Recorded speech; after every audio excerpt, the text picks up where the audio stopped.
واتقوا الله الذي تساءلون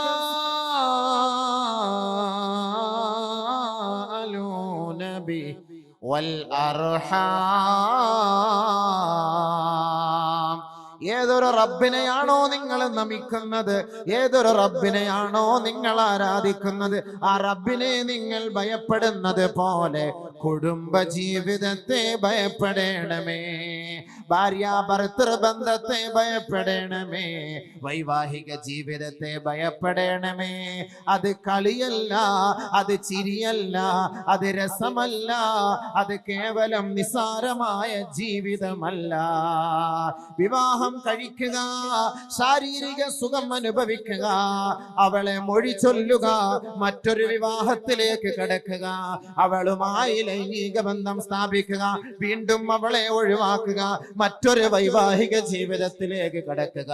ഇതല്ല ഇസ്ലാം നിങ്ങളെ പഠിപ്പിക്കുന്ന വൈവാഹിക ജീവിതം. പരിശുദ്ധ ഖുർആനിൽ അല്ലാഹു വ്യക്തമായി അടിവരയിട്ട് പഠിപ്പിക്കുകയാണ്. യുവാക്കളെ, യുവതികളെ, വത്തഖുല്ലാഹ അല്ലദീ തസാഅലൂന ബിഹി വൽ അർഹാം.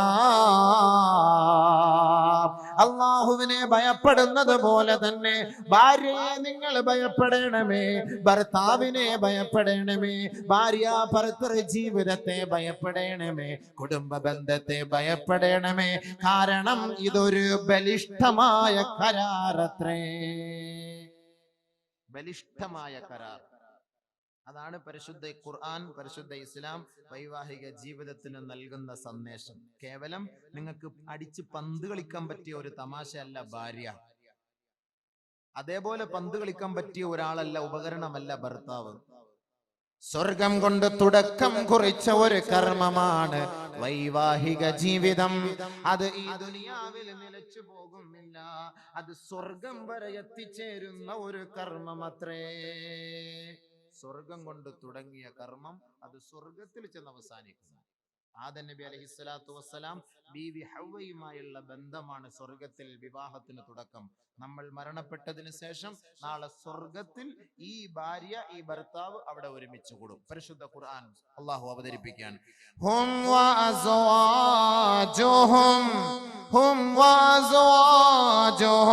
ഫീ ളിലാലിൻ അലൽ അറായികി മുത്തഖിഊൻ.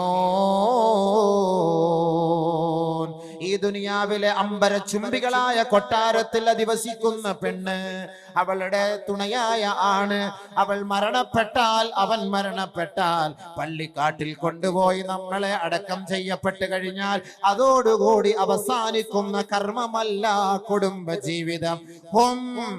ആ ഭാര്യമാരും ആ ഭർത്താക്കന്മാരും വഅസ്വാജുഹും ഫീ ളിലാലിൻ അലൽ അറായികി മുത്തഖിഊൻ. മാതാക്കളും പിതാക്കളും ഭാര്യമാരും ഭർത്താക്കന്മാരും കുടുംബക്കാരും കുടുംബിനികളും ഗൃഹനാഥനും ഗൃഹനാഥയുമെല്ലാം സ്വർഗലോകത്ത് അവർ പരിലസിക്കുന്നുവെന്ന് പരിശുദ്ധ ഖുർആൻ വ്യക്തമാക്കി തരികയാണ്. അതുകൊണ്ട് ഈ ദുനിയാവിൽ വെച്ച് അസ്തമിച്ചു പോകുന്ന ഒരു കർമ്മമല്ല വൈവാഹിക ജീവിതം. ഈ ദുനിയാവിലും ആഖിറത്തിലും നിലനിൽക്കേണ്ട ഒരു കർമ്മമത്രേ വൈവാഹിക ജീവിതം. അതാണ് അല്ലാഹു പറയുന്നത്, വൽ അർഹാം. നിങ്ങൾ ആ കല്യാണത്തെ, ആ വിവാഹത്തെ, ആ വിവാഹ ജീവിതത്തെ നിങ്ങൾ ഭയപ്പെടണമേ, സൂക്ഷിക്കണമേ. അത് കളിയല്ല, അത് നിസാരമല്ല. വിവാഹം എന്താ നിങ്ങൾ ധരിച്ചത്?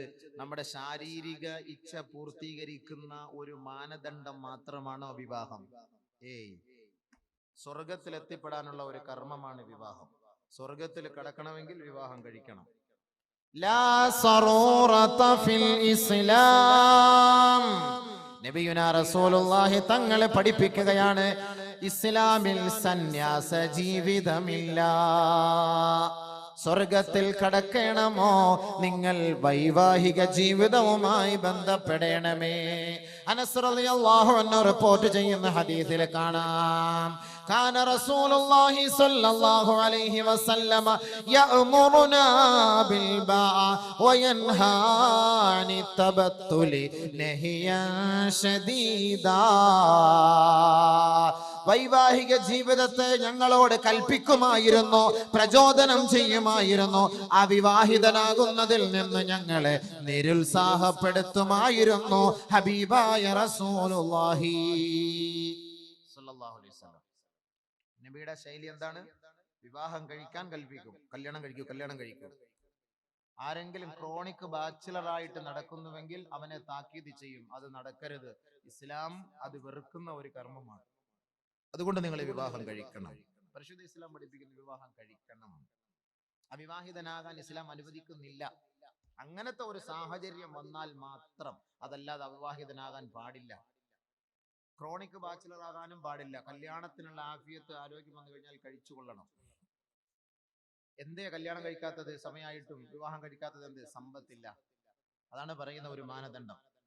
നബിയുനാ റസൂലുള്ളാഹി തങ്ങൾ പറയുകയാണ്, സലാസത്തുൻ, 3 കൂട്ടർ, ഹഖ്ഖുൻ അലല്ലാഹി ഔനുഹും, അവരെ സഹായിക്കേണ്ട ബാധ്യത അല്ലാഹുവിനത്രേ. 3 പേരെ സഹായിക്കേണ്ട ബാധ്യത അല്ലാഹുവിനാണ്. 1, അൽ മുജാഹിദു ഫീ സബീലില്ലാഹ്, അല്ലാഹുവിന്റെ രണഭൂമിയിൽ, അല്ലാഹുവിന്റെ മാർഗത്തിൽ രക്തസാക്ഷിയാകാൻ, വീരമൃത്യു വരിക്കാൻ തയ്യാറുള്ള വ്യക്തിയാരോ അവരെ സഹായിക്കൽ അല്ലാഹുവിന്റെ ബാധ്യതയാണ്. 2, വന്നാകിഹു യുരീദു അൻ യസ്തഅഫിഫ്, പരിശുദ്ധി ആഗ്രഹിച്ചുകൊണ്ട് വിവാഹം കഴിക്കാൻ കൊതിക്കുന്ന യുവാക്കളെ അല്ലാഹു റബ്ബുൽ ഇസ്സത്ത് അവരെ സഹായിക്കുമെന്ന് ശഫീഉനാ റസൂലുള്ളാഹി.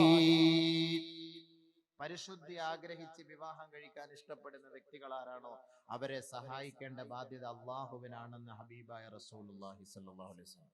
അതുകൊണ്ട് അല്ലാഹു തആല പറയുന്നു, وَأَنكِحُوا الْأَيَامَ مِنكُمْ وَالصَّالِحِينَ مِنْ عِبَادِكُمْ وَإِمَائِكُمْ إِنْ يَكُونُوا فُقَرَاءَ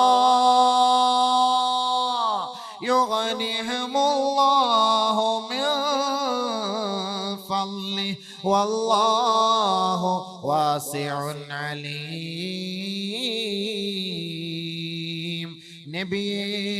നബിയേ ഹബീബായ തങ്ങളെ, വിശ്വാസികളായ, വിശ്വാസിനികളായ, നല്ലവരായ, സദ്വൃത്തരായ, അടിമകളായ, അടിമ സ്ത്രീകളായവരിൽ നിന്ന് വിവാഹത്തിന് അവരോട് നിങ്ങൾ പ്രചോദനം ചെയ്യണമേ.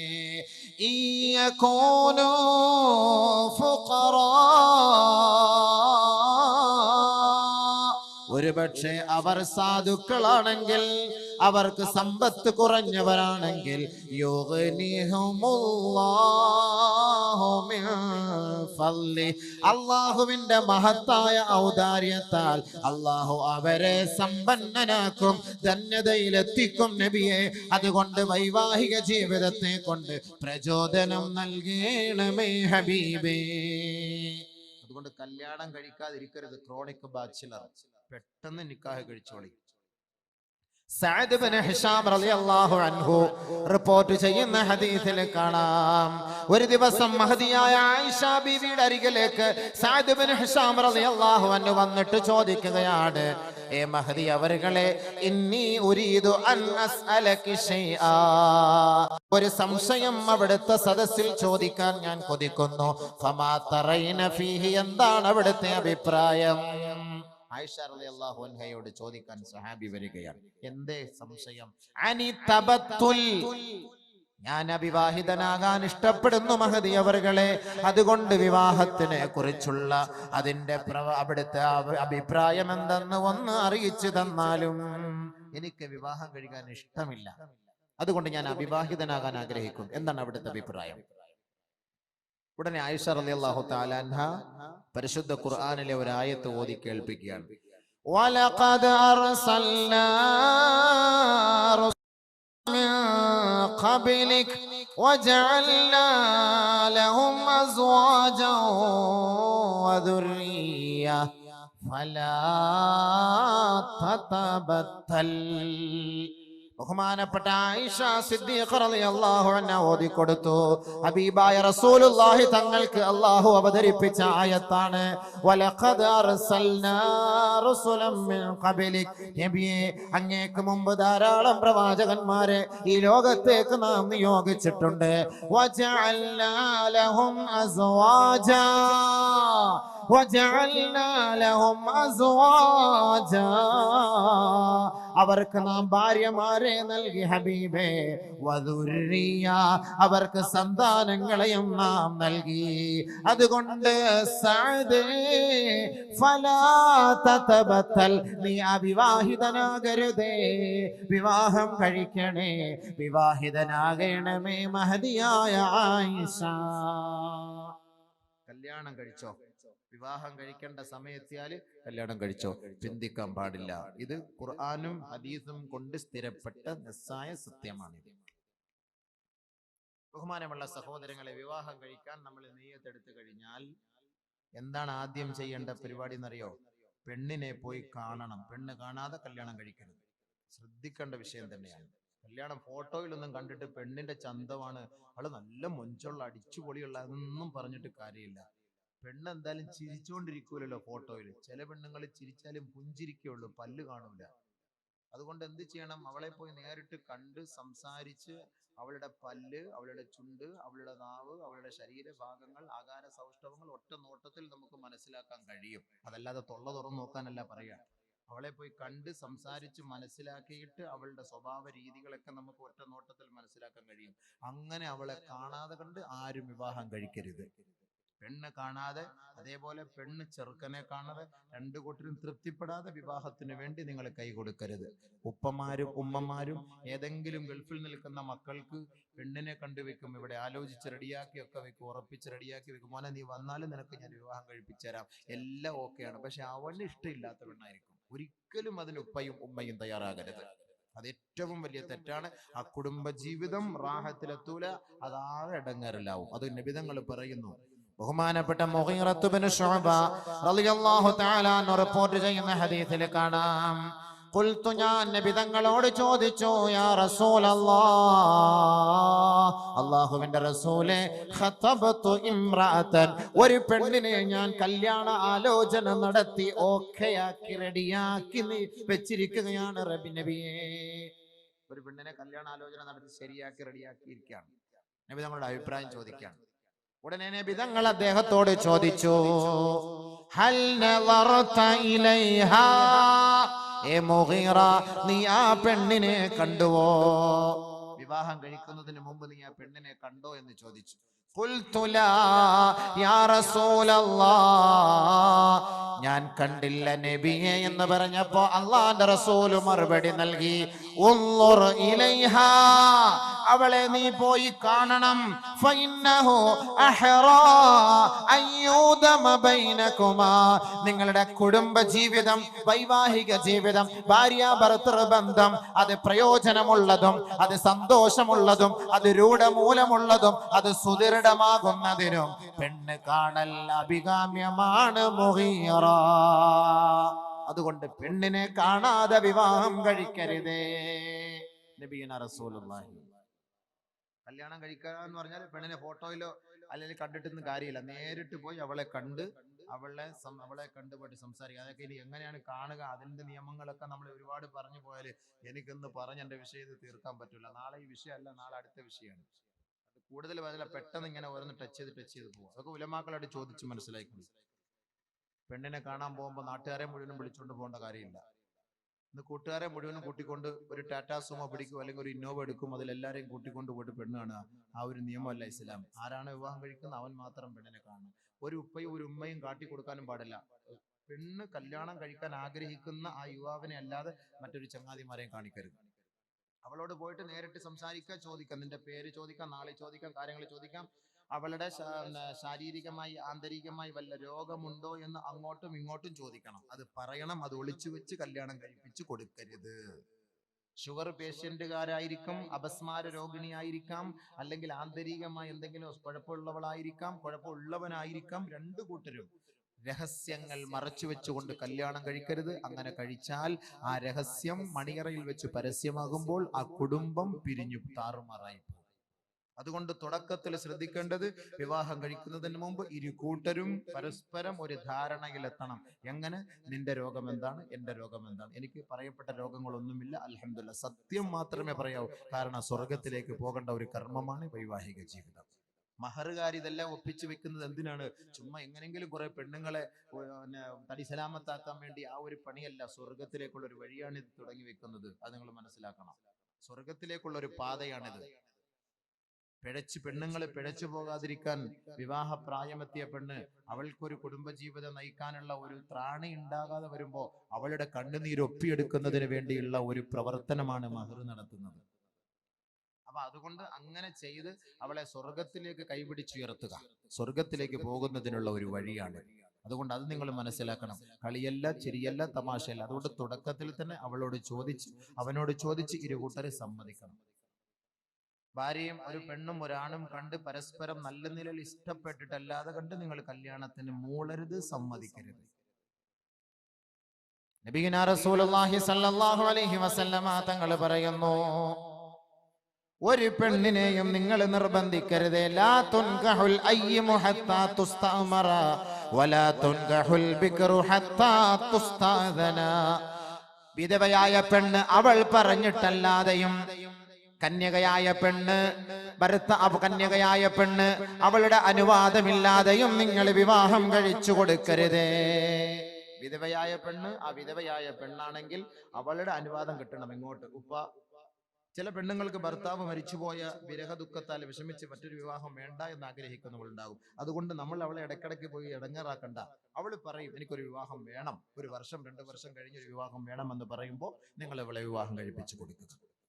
കന്യകയായ പെണ്ണ്, വിവാഹപ്രായമെത്തിയ പെണ്ണ്, ആ പെണ്ണ് കല്യാണം കഴിപ്പിക്കാൻ ഉപ്പ തീരുമാനിച്ചാൽ അവളെ വിളിക്കണം. മോളെ, എന്റെ ഉപ്പ നിനക്കൊരു ചെറുക്കനെ നോക്കി വെച്ചിട്ടുണ്ട്, എന്താണ് നിന്റെ അഭിപ്രായം?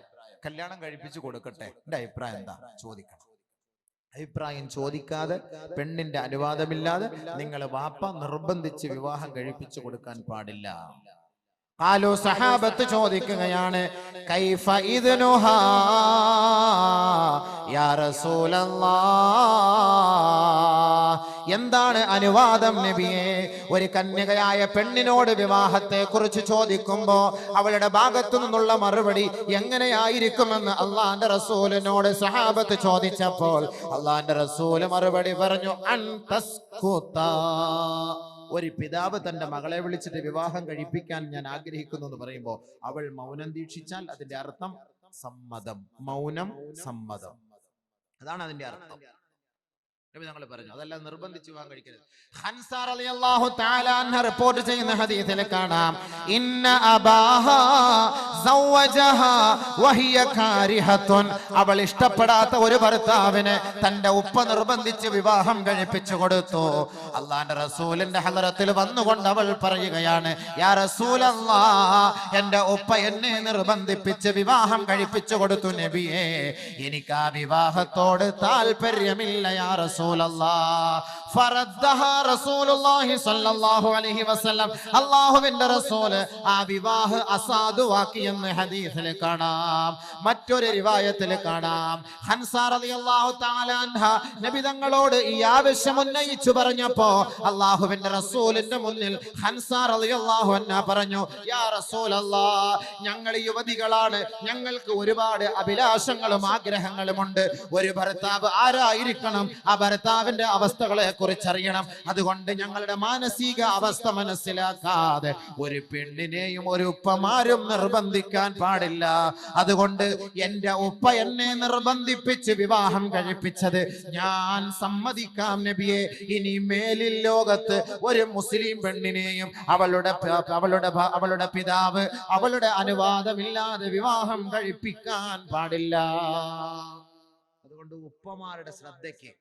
ഉമ്മമാരുടെ ശ്രദ്ധയ്ക്ക് മകളുടെ അനുവാദം ചോദിച്ചിട്ട് വേണം വിവാഹം കഴിച്ചു കൊടുക്കാൻ. ബഹുമാനമുള്ള സഹോദരങ്ങളെ, അതേപോലെ പെൺകുട്ടികളെ നിങ്ങൾ ഉപ്പമാരുടെയും ഉമ്മമാരുടെയും അനുവാദം ഇല്ലാതെ നിങ്ങൾക്ക് സ്വന്തമായിട്ട് രജിസ്റ്റർ വിവാഹം കഴിക്കാമോ? പാടില്ല. അതും പാടില്ല. ആരെങ്കിലും ഒക്കെ നാട്ടിൽ പോയിട്ട് അല്ലെങ്കിൽ എവിടെയെങ്കിലും ഒക്കെ പോയിട്ട് കോളേജിലോ ക്യാമ്പസിലൊക്കെ പോയിട്ട് ആരെങ്കിലും കണ്ട് സ്നേഹിക്കുക, സ്നേഹിച്ചിട്ട് റോസാപ്പൂ അങ്ങോട്ട് കൊടുക്കുക, ബ്ലൂടൂത്ത് ഇങ്ങോട്ട് അയക്കുക, മൊബൈൽ അങ്ങോട്ട് വാങ്ങിച്ചു കൊടുക്കുക, ചുരിദാർ ഇങ്ങോട്ട് വാങ്ങിച്ചു കൊടുക്കുക. അപ്പൊ അങ്ങനെയൊക്കെ ഉള്ള പരിപാടികളാണല്ലോ ഇന്ന് ഗേൾ ഫ്രണ്ട് ബോയ് ഫ്രണ്ട്. അപ്പൊ ഇങ്ങനെയൊക്കെയുള്ള സംസ്കാരം ഇന്നുണ്ട്, അന്നുണ്ടായിരുന്നു. അന്ന് ഖുർആൻ വന്നപ്പോൾ അതൊക്കെ വലിച്ചെറിഞ്ഞു. ഇന്ന് ഖുർആൻ കേട്ടവർ വീണ്ടും അതിലേക്ക് ആകൃഷ്ടരായിക്കൊണ്ടിരിക്കുകയാണ്. അങ്ങനെ ഏതെങ്കിലും ഒരു ഭർത്താവിനെ നിന്റെ തുണയായി, നിന്റെ സഖിയായി നിനക്ക് ഇഷ്ടപ്പെടാമോ? പാടില്ല. ജാഹിലിയ കാലഘട്ടങ്ങളിലെ സ്വഭാവമായിരുന്നു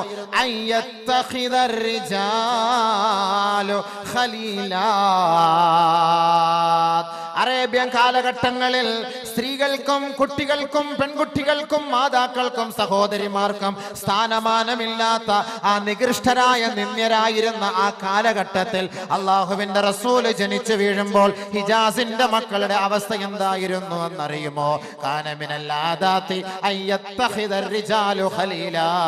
താൻ ഇഷ്ടപ്പെടുന്ന ഒരു പെണ്ണിനെ പോയി പിടിക്കുക, അവളെ തന്റെ സഖിയാക്കുക, അവളെ തന്റെ കൂട്ടുകാരിയാക്കുക, തന്റെ ശാരീരിക ഇച്ഛകൾ പൂർത്തീകരിക്കുക, അവളെ കറിവേപ്പില പോലെ വലിച്ചെറിയുക.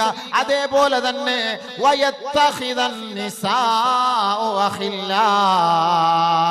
മക്കയുടെ മടിത്തട്ടിലൂടെ നടന്നു പോകുന്ന ഏതെങ്കിലും ഒരു പെണ്ണ്, ഒരു പെൺകുട്ടി ഏതെങ്കിലും ഒരു പുരുഷനെ കണ്ടാൽ കെട്ടിപ്പിടിക്കുകയും കൈ കൊടുക്കുകയും ബോയ് ഫ്രണ്ടായി സ്വീകരിക്കുകയും ചെയ്തിരുന്ന ഒരു നാണം കെട്ട യുഗത്തിലാണ് ലോകത്തിന്റെ തിരുനാളം മുഹമ്മദ് മുസ്തഫ തങ്ങൾ ജനിച്ചു വീണത്.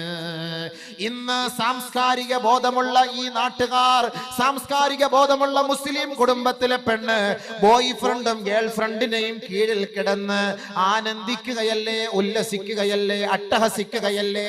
ഉപ്പയുടെ അനുവാദമില്ലാതെ, ഉമ്മയുടെ അനുവാദമില്ലാതെ ഏതെങ്കിലും ഒരു വ്യക്തിയെ തന്റെ ഇണയായി തുണയായി സ്വീകരിച്ചുകൊണ്ട് രജിസ്റ്റർ ഓഫീസിൽ പോയി വിവാഹം കഴിക്കുന്ന നാണം കെട്ട സംസ്കാരം മുസ്ലിം പെണ്ണ് നിനക്ക് നല്ലതല്ല. അയ്യുമാ ഇംറഅത്തിൻ നകഹത് നഫ്സ بغير إذن وليها فنكاحها باطل فنكاحها باطل فنكاحها باطل.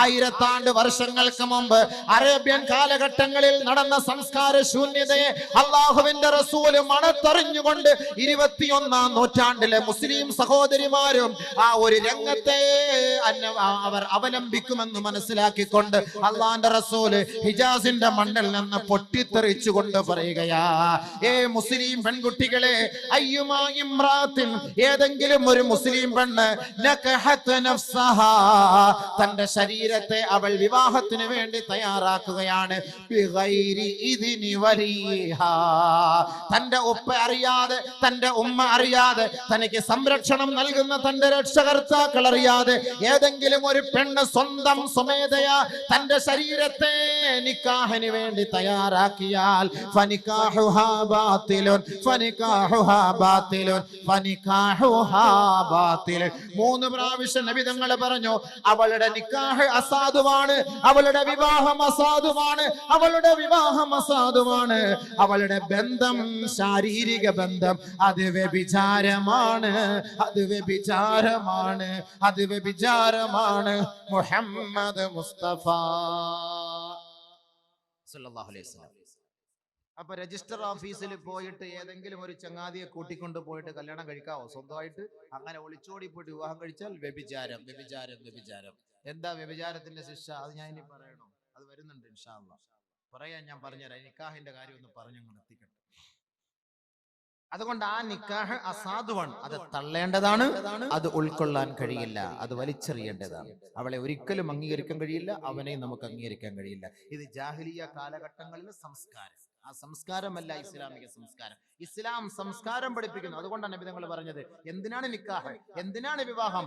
യുരീദു അൻ യസ്തഅഫിഫ്, പരിശുദ്ധി ആഗ്രഹിച്ചുകൊണ്ടാണ് നിക്കാഹ് കഴിക്കേണ്ടത്.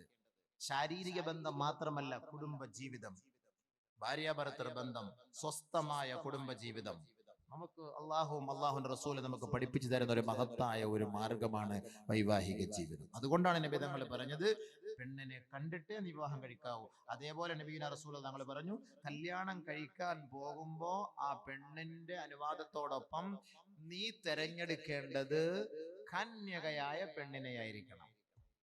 വിധവയായ പെണ്ണിനെ കല്യാണം കഴിച്ചിട്ട് വീട്ടിൽ കൊണ്ടുവന്നിട്ട് ഒരു ഹണിമൂണിന് പോകാൻ നമ്മൾ കൊടിച്ച 2-3 പ്രസവിച്ച പെണ്ണ്, എന്ത് ഹണിമൂൺ, എന്ത് രസം, എന്ത് ഇമ്പം.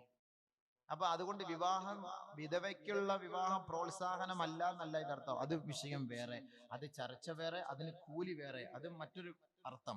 പക്ഷേ അല്ലാഹുവിന്റെ റസൂൽ നമുക്ക് കുടുംബജീവിതം ഒരു സന്തോഷത്തിലെത്താനാണ് നബി തങ്ങൾ പറഞ്ഞത്. അലൈക്കും ബിൽ അബ്കാർ, യുവാക്കളെ നിങ്ങൾ വൈവാഹിക ജീവിതത്തിലേക്ക് തിരഞ്ഞെടുക്കുന്ന ഇണകൾ അത് തികച്ചും കന്യകകളാകണമേ. വിർജിൻ ലേഡി ആയിരിക്കണം, കന്യകയായ പെണ്ണായിരിക്കണം, അവളെ തിരഞ്ഞെടുക്കാവൂ. എന്താ കാരണം? അലൈക്കും ബിൽ അബ്കാർ فإنهن أعذب أفواها وأنتق ورحاما وأرضى باليسير. കൂടുതൽ പ്രസവിക്കുന്നവളായിരിക്കും അവൾ, സ്നേഹമുള്ളവളായിരിക്കും അവൾ, അല്പം കൊണ്ട് തൃപ്തിപ്പെടുന്നവളായിരിക്കും അവൾ. അതുകൊണ്ട് കന്യകയായ പെണ്ണിനെ നിങ്ങൾ തിരഞ്ഞെടുക്കണമേ. മുഹമ്മദ് മുസ്തഫ ജാബിർ റളിയല്ലാഹു തആല അൻഹു റിപ്പോർട്ട് ചെയ്യുന്ന ഹദീസിൽ കാണാം, നബി തങ്ങളോട് പോയി ജാബിർ റളിയല്ലാഹു അൻഹു പറഞ്ഞു, യാ റസൂലല്ലാഹ് ഖതബതു ഇംറഅതൻ, ഒരു വിധവയായ പെണ്ണിനെ ഞാൻ കല്യാണ ആലോചന നടത്തി നബിയേ. ഹീന സമിഅഹാ ബിതസവ്വുജിഹാ, ബഹുമാനപ്പെട്ട ജാബിർ റളിയല്ലാഹു തആല അൻഹു വിധവയായ പെണ്ണിനെ വിവാഹം കഴിച്ചത് അറിഞ്ഞുകൊണ്ട് നബി തങ്ങൾ ജാബിറിനെ കണ്ടപ്പോൾ ചോദിച്ചു,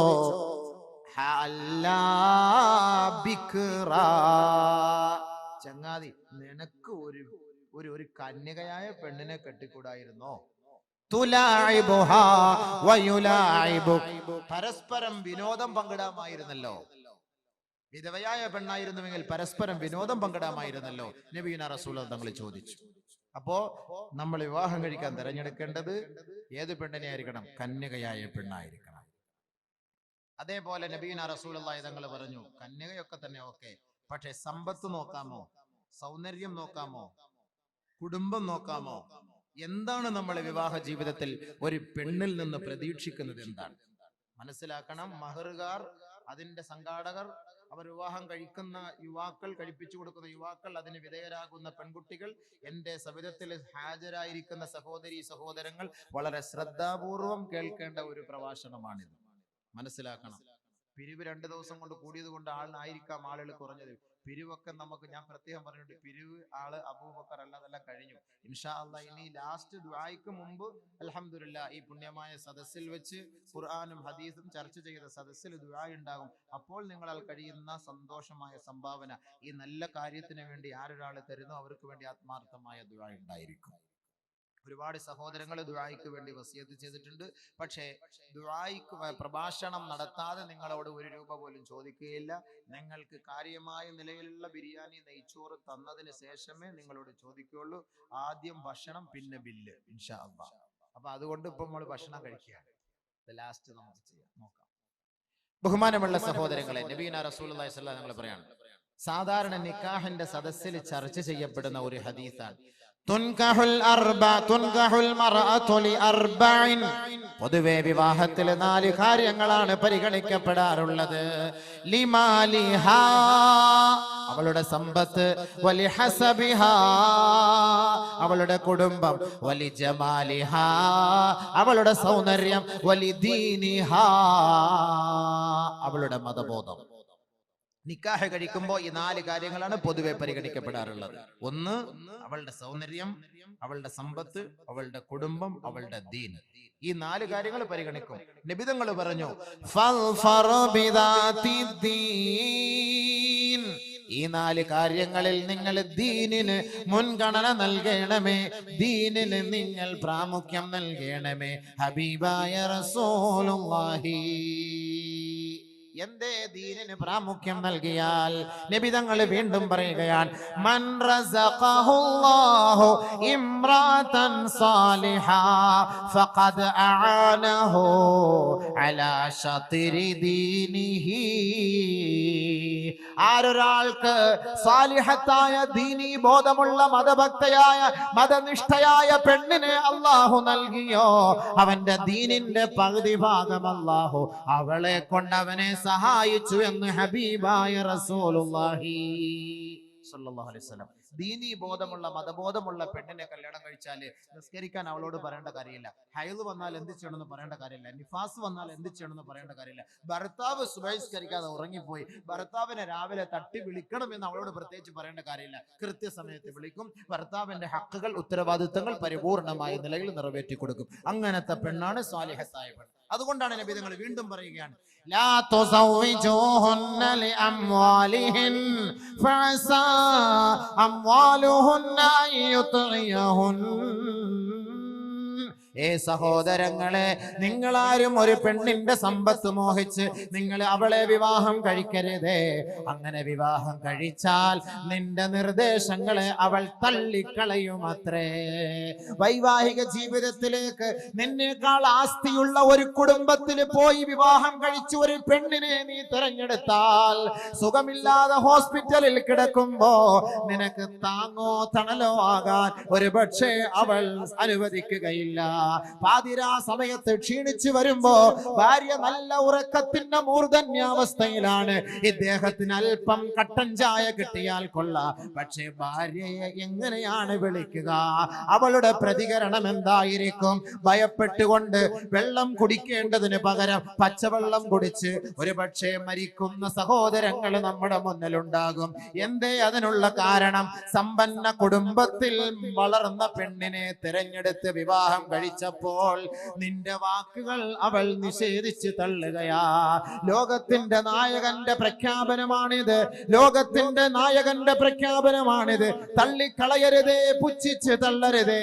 അള്ളാന്റെ റസൂല് പറഞ്ഞ വാക്കാണിത്. ലാ തുൻകിഹൂഹുന്ന ലിഅംവാലിഹിൻ, സമ്പത്ത് മാത്രം പ്രതീക്ഷിച്ച് നിങ്ങൾ വിവാഹം കഴിക്കരുതേ. ഫഇന്നഹു, കാരണം അങ്ങനെ നിങ്ങൾ വിവാഹം കഴിച്ചാൽ നിന്റെ നാക്ക്, നിന്റെ നാമങ്ങളെ, നിന്റെ വാക്കുകളെ അവൾ സ്വീകരിക്കുകയില്ല, അവൾ തട്ടിക്കളയും. വീണ്ടും നബി തങ്ങൾ പറയുന്നു, ലാ തുസവ്വിജൂഹുന്ന ലിഹുസ്നിഹിൻ, സൗന്ദര്യം മാത്രം പ്രതീക്ഷിച്ചുകൊണ്ട് നിങ്ങളെ വിവാഹം കഴിക്കരുതേ. കാരണം തീർച്ചയായും അവളുടെ സൗന്ദര്യത്തിന്റെ പേരിൽ നിന്നെ വഴികേടിലേക്ക് നയിക്കാൻ അത് കാരണമാകും. സുന്ദരിയായ ഭാര്യയെ കല്യാണം കഴിപ്പിച്ചിട്ട് ഗൾഫിൽ പോകും, സ്വസ്ഥത കിട്ടുമോ? സ്വസ്ഥത കിട്ടുമോ? എപ്പോഴും ഫോൺ ഫോൺ ഫോൺ. അവൾ എവിടെയാണ്, ഓൾ എവിടെയാണ്, ആരുടെ കൂടെയാണ്, എവിടെ പോയി? സംശയം സംശയം സംശയം സംശയം, സംശയത്തിന്റെ രോഗം. സംശയിക്കാം ഒരു പെണ്ണിനെ, ഒരാണിനെ സംശയിക്കാം. ആണിന്റെ ഭർത്താക്കന്മാരുടെ കടമയിൽ വരുന്നുണ്ട്, അപ്പൊ പറഞ്ഞുതരാം. അപ്പൊ നബി തങ്ങൾ പറഞ്ഞ വാക്കായി പറയുന്നത്, ലാ തുസവ്വിജൂഹുന്ന ലിഹുസ്നിഹിൻ ഫഅസാ ഹുസ്നുഹുന്ന അയ്യുർദിയഹുൻ. സൗന്ദര്യം മാത്രം നോക്കി നീ വിവാഹം കഴിച്ചാൽ ആ സൗന്ദര്യം നിന്നെ വഴികേടിലേക്ക് കൊണ്ടെത്തിക്കും, അവളെയും അത് വഴികേടിലേക്കാക്കും. നമുക്കൊരു സ്വസ്ഥത കിട്ടൂല. കാരണം എന്താ? വീട്ടിൽ നിന്ന് ഇറങ്ങിപ്പോകാൻ പറ്റൂല. ഇവൾ എന്തായിരിക്കും, ഓൾ എന്തായിരിക്കും, ഓളുടെ അവസ്ഥ എന്തായിരിക്കും? ഇന്ന് കൂടുതലും വ്യഭിചാരം നടക്കുന്നില്ലേ സുഹൃത്തുക്കളെ, സഹോദരി സഹോദരങ്ങളെ? ഇൻഷാ അല്ലാഹ് അതിന്റെ ഹദീസുകൾ ഞാൻ പറഞ്ഞു തരാം, അപ്പൊ നമുക്ക് മനസ്സിലാവും. അപ്പൊ സൗന്ദര്യം മാത്രം നോക്കരുത്, സമ്പത്ത് മാത്രം നോക്കരുത്. പിന്നെ എന്താ നോക്കേണ്ടത്? ദീൻ നിങ്ങൾ നോക്കണം. സമ്പത്തും നോക്കാം, ഏത് മാന്യമായ നിലയിൽ, സൗന്ദര്യവും നോക്കാം മാന്യമായ നിലയിൽ, കുടുംബവും നോക്കാം മാന്യമായ നിലയിൽ. പക്ഷെ ഈ മൂന്നിനേക്കാളും കൂടുതൽ താല്പര്യം ദീനിനായിരിക്കണം. അപ്പോൾ ഒരു ഭാര്യ ഒരു ഭർത്താവിനെ സംശയിക്കേണ്ട കാര്യമില്ല, ഒരു ഭർത്താവ് ഒരു ഭാര്യയെ സംശയിക്കേണ്ട കാര്യമില്ല. ഒരാൾ ഒരു പെണ്ണിനെ കല്യാണ ആലോചന നടത്തി വെച്ചിരിക്കുകയാണ്, നല്ല കുടുംബത്തിലെ നല്ല സ്വത്ത് മുതലുള്ള ഒരു പെണ്ണ്. ആ പെണ്ണിനെ കല്യാണ ആലോചന നടത്തി വെച്ചു. പക്ഷെ ഇവൻ ഇത് അറിഞ്ഞില്ല, എങ്ങനെയോ മണത്തറിഞ്ഞു അവളെ കെട്ടാൻ ഇവൻ താല്പര്യപ്പെട്ടിരിക്കുകയാണ്, ചർച്ചകൾ നടന്നു. പക്ഷെ ഇവൻ എന്ത് ചെയ്യാ? ഇടയ്ക്ക് പോയിട്ട് കടുംവെട്ട് വെട്ടിയിട്ട് അവനെ ഒഴിവാക്കിയിട്ട് ആ പെണ്ണിനെ കല്യാണ ആലോചന നടത്തുന്നു. അത് തെറ്റാണ്. ഒരാൾ ഒരു പെൺകുട്ടിയെ ഒരാൾ വിവാഹാലോചന നടത്തിയാൽ നിങ്ങൾ ആ വിവാഹ ആലോചനയിൽ രണ്ടാലൊരു തീരുമാനം, യെസ് ഓർ നോ, ഈ രണ്ടാലൊരു തീരുമാനം അറിയാതെ അവളെ നിങ്ങൾ വിവാഹ ആലോചന നടത്തരുത്. ലാ യഹില്ലു ലിമർഇൻ അൻ യഖ്തുബ അലാ ഖിത്ബതി അഖീഹി കമാ ഖാല റസൂലുള്ളാഹി സ്വല്ലല്ലാഹു അലൈഹി വസല്ലം. ഒരു പുരുഷനും ഭൂഷണമല്ല ഏതെങ്കിലും ഒരു പെണ്ണിനെ ഒരാൾ വിവാഹ ജീവിതത്തിലേക്ക് നയിക്കുന്നതിന് വേണ്ടി ചർച്ചകൾ നടത്തിക്കൊണ്ടിരിക്കുമ്പോൾ അതിനിടയിലൂടെ പോയി അവളെ കല്യാണ ആലോചന നടത്തരുതേ. രണ്ടാലൊരു തീരുമാനം എത്തണം.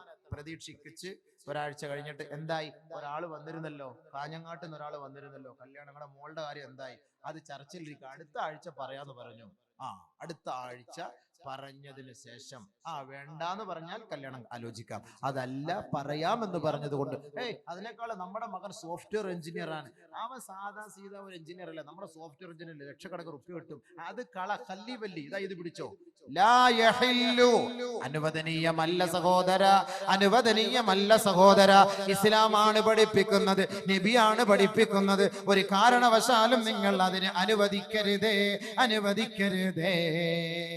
സോഫ്റ്റ്വെയർ അല്ല, ഹാർഡ്വെയർ അല്ല, ഇനി ലോകം മൊത്തം ഉണ്ടാക്കാൻ കഴിവുള്ളവരെന്ന് പറഞ്ഞാലും ഇതിനൊരു തീരുമാനം എത്താതെ ഇങ്ങോട്ട് നിങ്ങൾ ഈ ചർച്ചയായിട്ട് വരരുത്. ഇതാണ് ഒരു പെണ്ണിന്റെ ഉപ്പ പറയേണ്ടത്. ഇസ്ലാമിക നിയമം, വൈവാഹിക ജീവിതം പഠിക്കുക, മനസ്സിലാക്കുക. അള്ളാഹു ഉൾക്കൊള്ളാൻ എനിക്കും നിങ്ങൾക്ക് തൗഫീഖ് നൽകട്ടെ. കല്യാണം അങ്ങോട്ടും ഇങ്ങോട്ടൊക്കെ ചർച്ച ചെയ്തു, ആലോചിച്ചു, ഓക്കെയാക്കി, പെണ്ണ് കെട്ടാൻ തീരുമാനിച്ചു, തീരുമാനമെത്തി, അങ്ങനെ വിവാഹം കഴിക്കാൻ നമ്മൾ തയ്യാറെടുക്കുകയാണ്.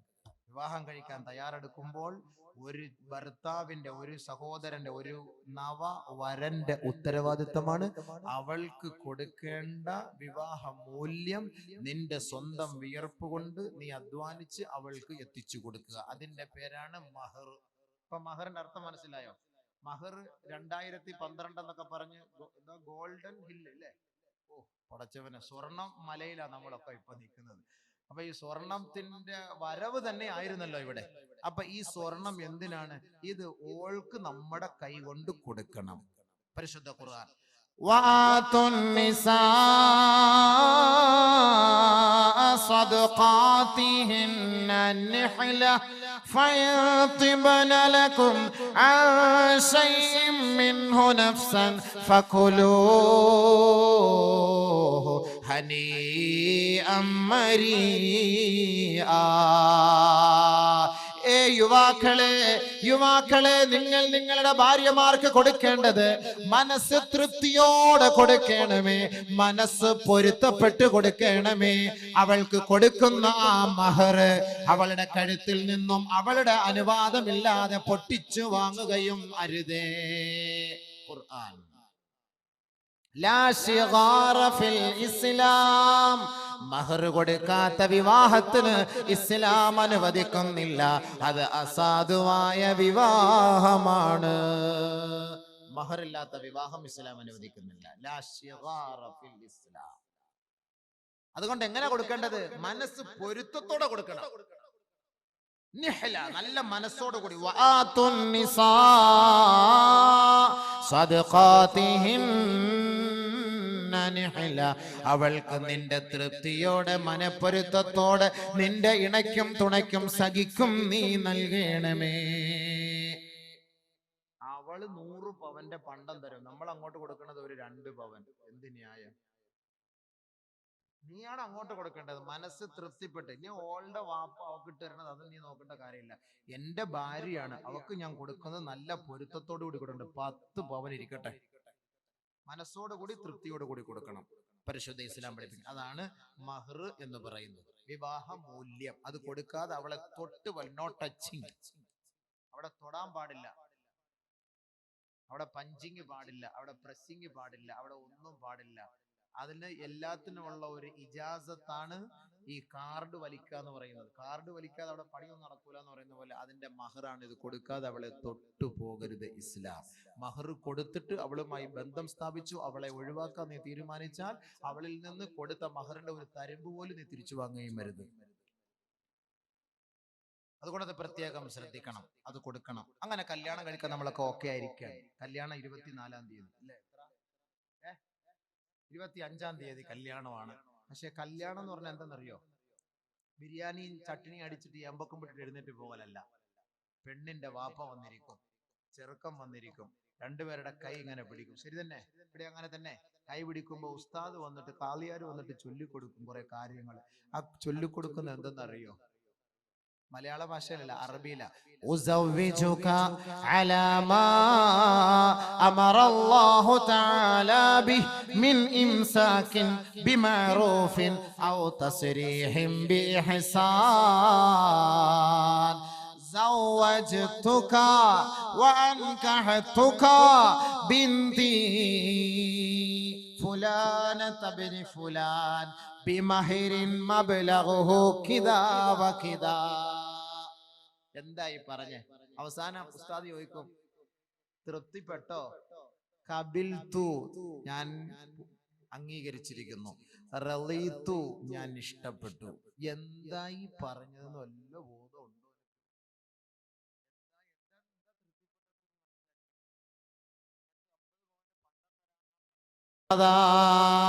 ഇതെല്ലാം ഒരു ചെറിയ സംഭവമാണ്.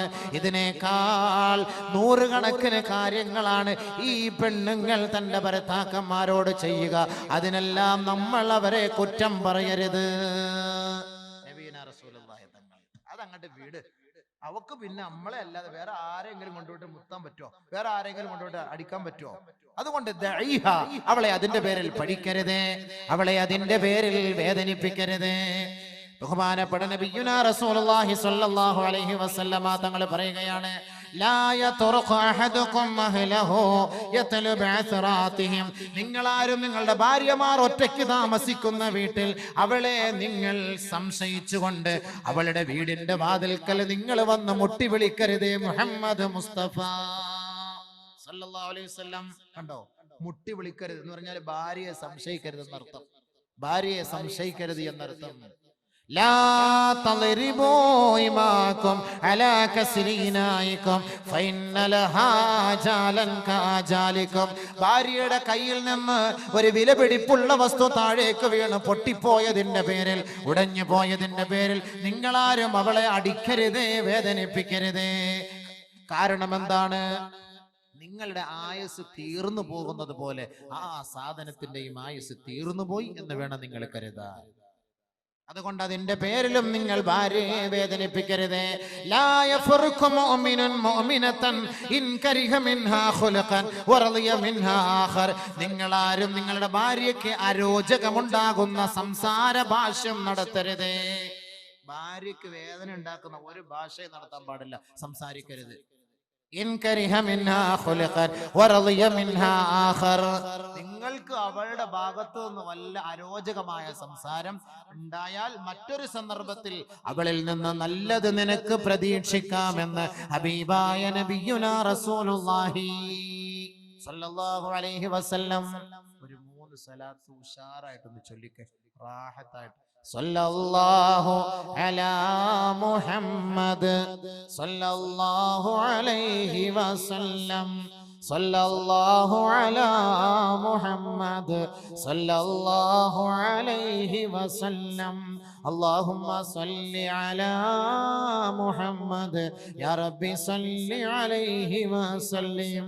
ബഹുമാനപ്പെട്ട പ്രവാചകൻ ലോകത്തിന്റെ മാതൃകാ പുരുഷനാണ്. എങ്ങനെയാണ് ദാമ്പത്യ ജീവിതം നയിക്കേണ്ടത്, എങ്ങനെയാണ് കുടുംബ ജീവിതം നയിക്കേണ്ടത്, ആരാണ് ഭാര്യ, ആരാണ് ഭർത്താവ്, അല്ലാഹുവിന്റെ റസൂൽ നമുക്ക് പഠിപ്പിച്ചു തരികയാണ്. ബഹുമാനപ്പെട്ട ഹബീബായ റസൂലുള്ളാഹി തങ്ങളുടെ പ്രിയപ്പെട്ട മകളായ ഫാത്തിമ ബീവി, ആ ഫാത്തിമ ബീവിയെ അലി റളിയല്ലാഹു അൻഹുവിന് വിവാഹം കഴിപ്പിച്ചു കൊടുക്കുകയാ. ഫാത്തിമ ബീവി പൊന്നുമോളാണ്, അലിയാർ തങ്ങൾ തന്റെ മരുമകനാണ്. പക്ഷെ ഫാത്തിമ ബീവിയും അലിയാർ തങ്ങളും ഇടയ്ക്കിടയ്ക്ക് ദേഷ്യപ്പെടാറുണ്ടത്രേ. وكان في علي شدة على فاطمة. ഫാത്തിമ ബീവിയോട് ഇടയ്ക്കിടയ്ക്ക് അലിയാർ തങ്ങൾ ദേഷ്യപ്പെടാറുണ്ടത്രേ. ഫഖാലത്ത്, ഒരു ദിവസം ഫാത്തിമ ബീവി പറയുകയാണ്, വല്ലാഹി ലാ അഷ്കുവന്നക ഇലാ റസൂലില്ലാഹി സ്വല്ലല്ലാഹു അലൈഹി വസല്ലം. അല്ലാഹുവാണ് സത്യം, അല്ലാഹുവാണ് സത്യം. ഏ അലിയാർ തങ്ങളെ, മഹാനവറുകളെ, അങ്ങ് എന്നോട് ദേഷ്യപ്പെടുന്നത്, അങ്ങ് എന്നോട് വിരോധം വെച്ച് പുലർത്തുന്നത് അല്ലാഹുവിന്റെ റസൂലിനോട് ഞാൻ പരാതിപ്പെടുമത്രേ. അങ്ങനെ നബി തങ്ങളോട് പരാതിപ്പെടാൻ ഫാത്തിമ ബീവി നടന്നു നീങ്ങുകയാണ്.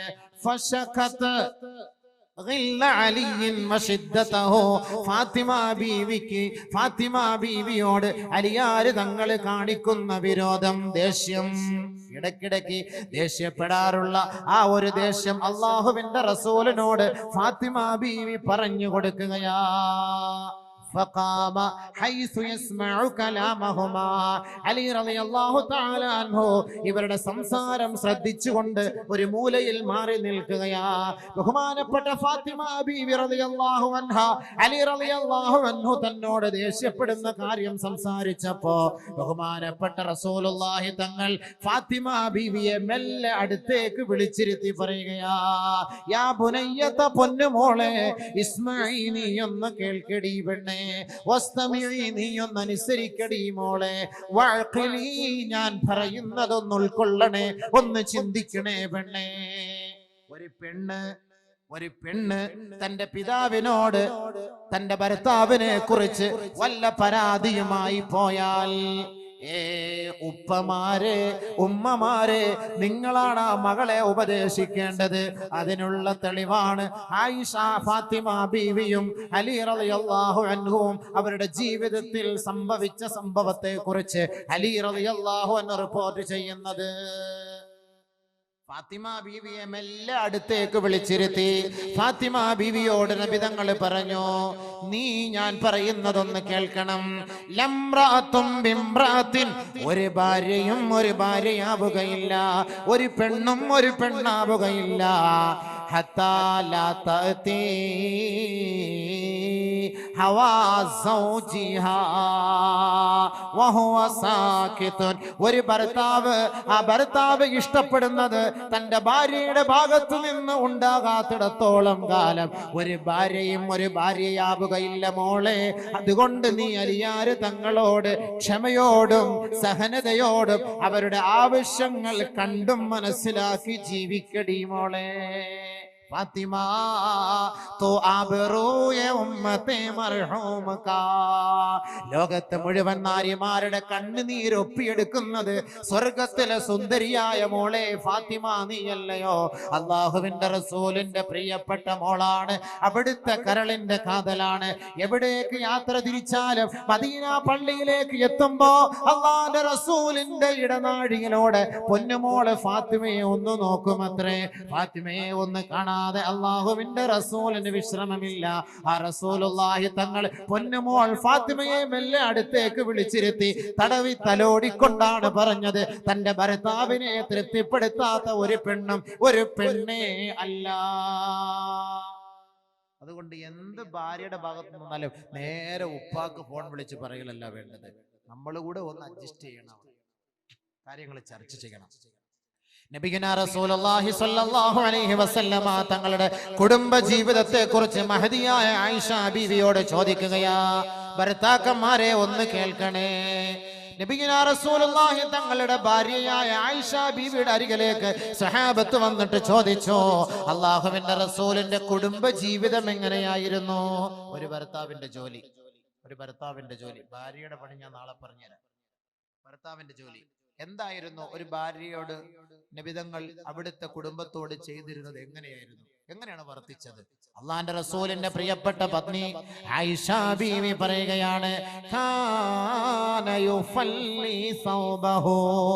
വസ്ത്രത്തിന്റെ അഴുക്കുകൾ സ്വന്തമായി റസൂലുള്ള നീക്കുമായിരുന്നു. അള്ളാന്റെ റസൂല് വസ്ത്രം സ്വന്തമായി കഴുകുമായിരുന്നു. അള്ളാന്റെ റസൂല് സ്വന്തമായി ആടിന്റെ പാല് കറക്കുമായിരുന്നു. കീറിപ്പോയ വസ്ത്രങ്ങൾ റസൂലുള്ളാഹി തങ്ങൾ സ്വന്തമായി തുന്നിച്ചേർക്കുമായിരുന്നു.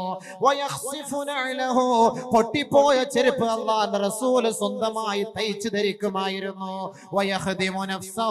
ഹബീബായ റസൂലുള്ളാഹി തങ്ങളുടെ ജോലി ആ ഹബീബായ തങ്ങൾ സ്വന്തമായി ചെയ്തു തീർക്കുമായിരുന്നു. അല്ലാഹുവിന്റെ റസൂൽ ആടുമാട് ഒട്ടകങ്ങളെ അഴിച്ചു കെട്ടുമായിരുന്നു. അല്ലാഹുവിന്റെ അള്ളാന്റെ റസൂല് കുളിപ്പിക്കുമായിരുന്നു, അള്ളാന്റെ റസൂല് പുല്ല് പറിച്ചു കൊടുക്കുമായിരുന്നു. ലോകത്തിന്റെ നായകനാണ് മുഹമ്മദ് മുസ്തഫ. ഒരു കുടുംബത്തിൽ ചെയ്യുന്ന ജോലിയാണിത്. സല്ലല്ലാഹു അലാ മുഹമ്മദ് സല്ലല്ലാഹു അലൈഹി വസല്ലം. അല്ലാഹുവിന്റെ റസൂലല്ലയോ ലോകത്ത് കുടുംബ ജീവിതം പഠിപ്പിച്ചു തന്നത്.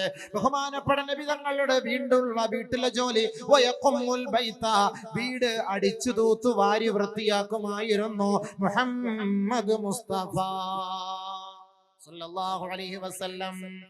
അടിച്ചു തൂത്ത് വീട് വൃത്തിയാക്കുന്ന ജോലി മുഹമ്മദ് മുസ്തഫ.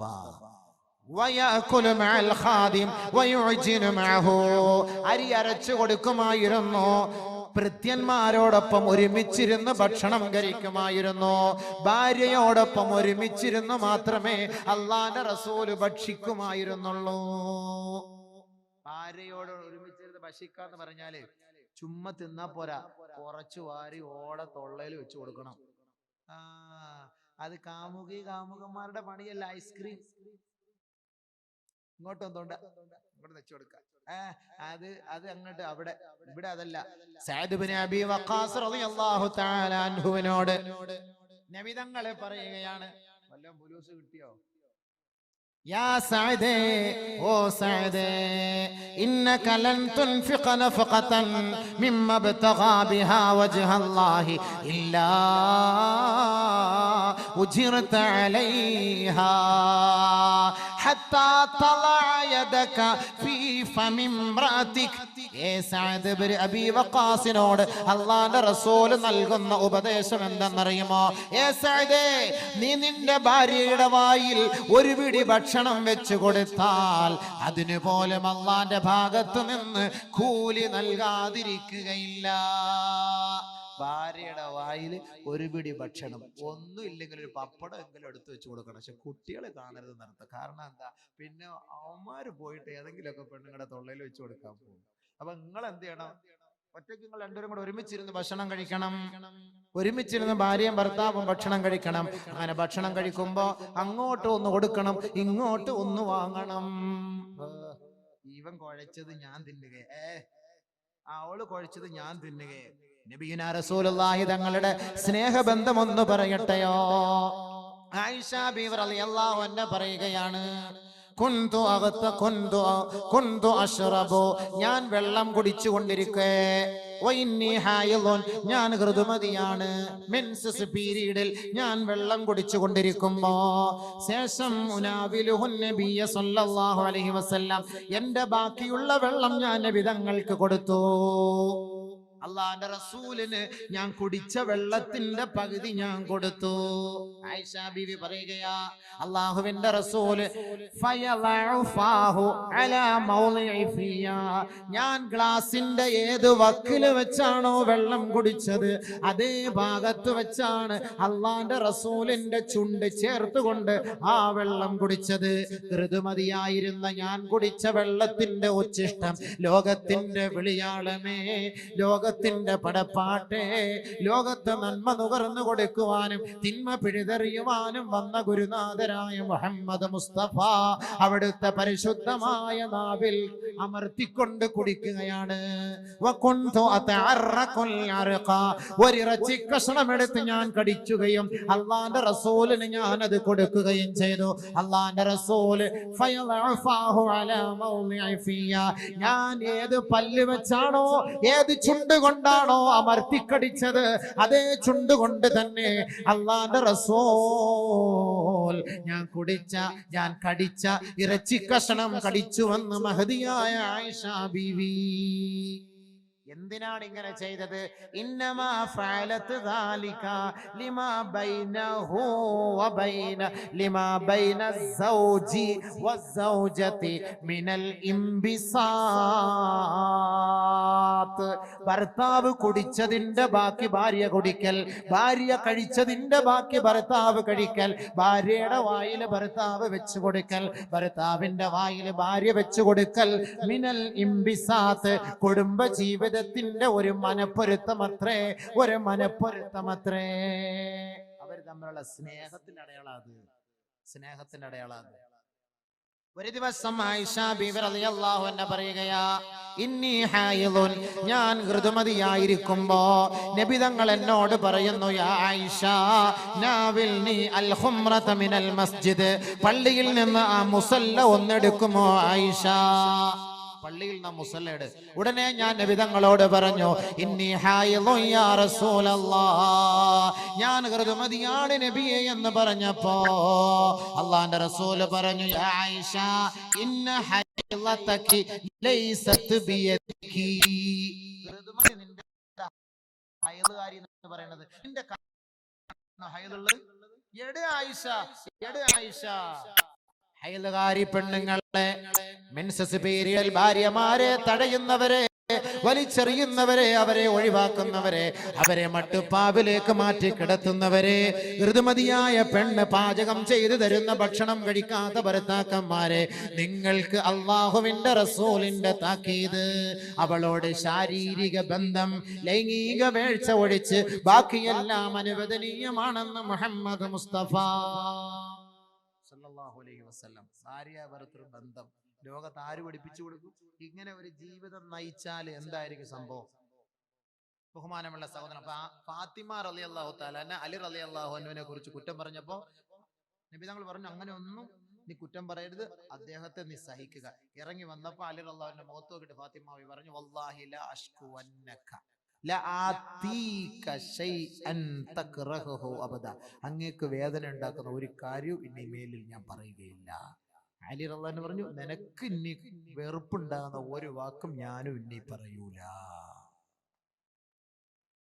ഭർത്താക്കന്മാരെ മനസ്സിലാക്കേണ്ടതാണ്. ഇൻഷാ അല്ലാഹ് ഇനി ഭർത്താക്കന്മാരുടെ കടമ നാളെ നമ്മൾ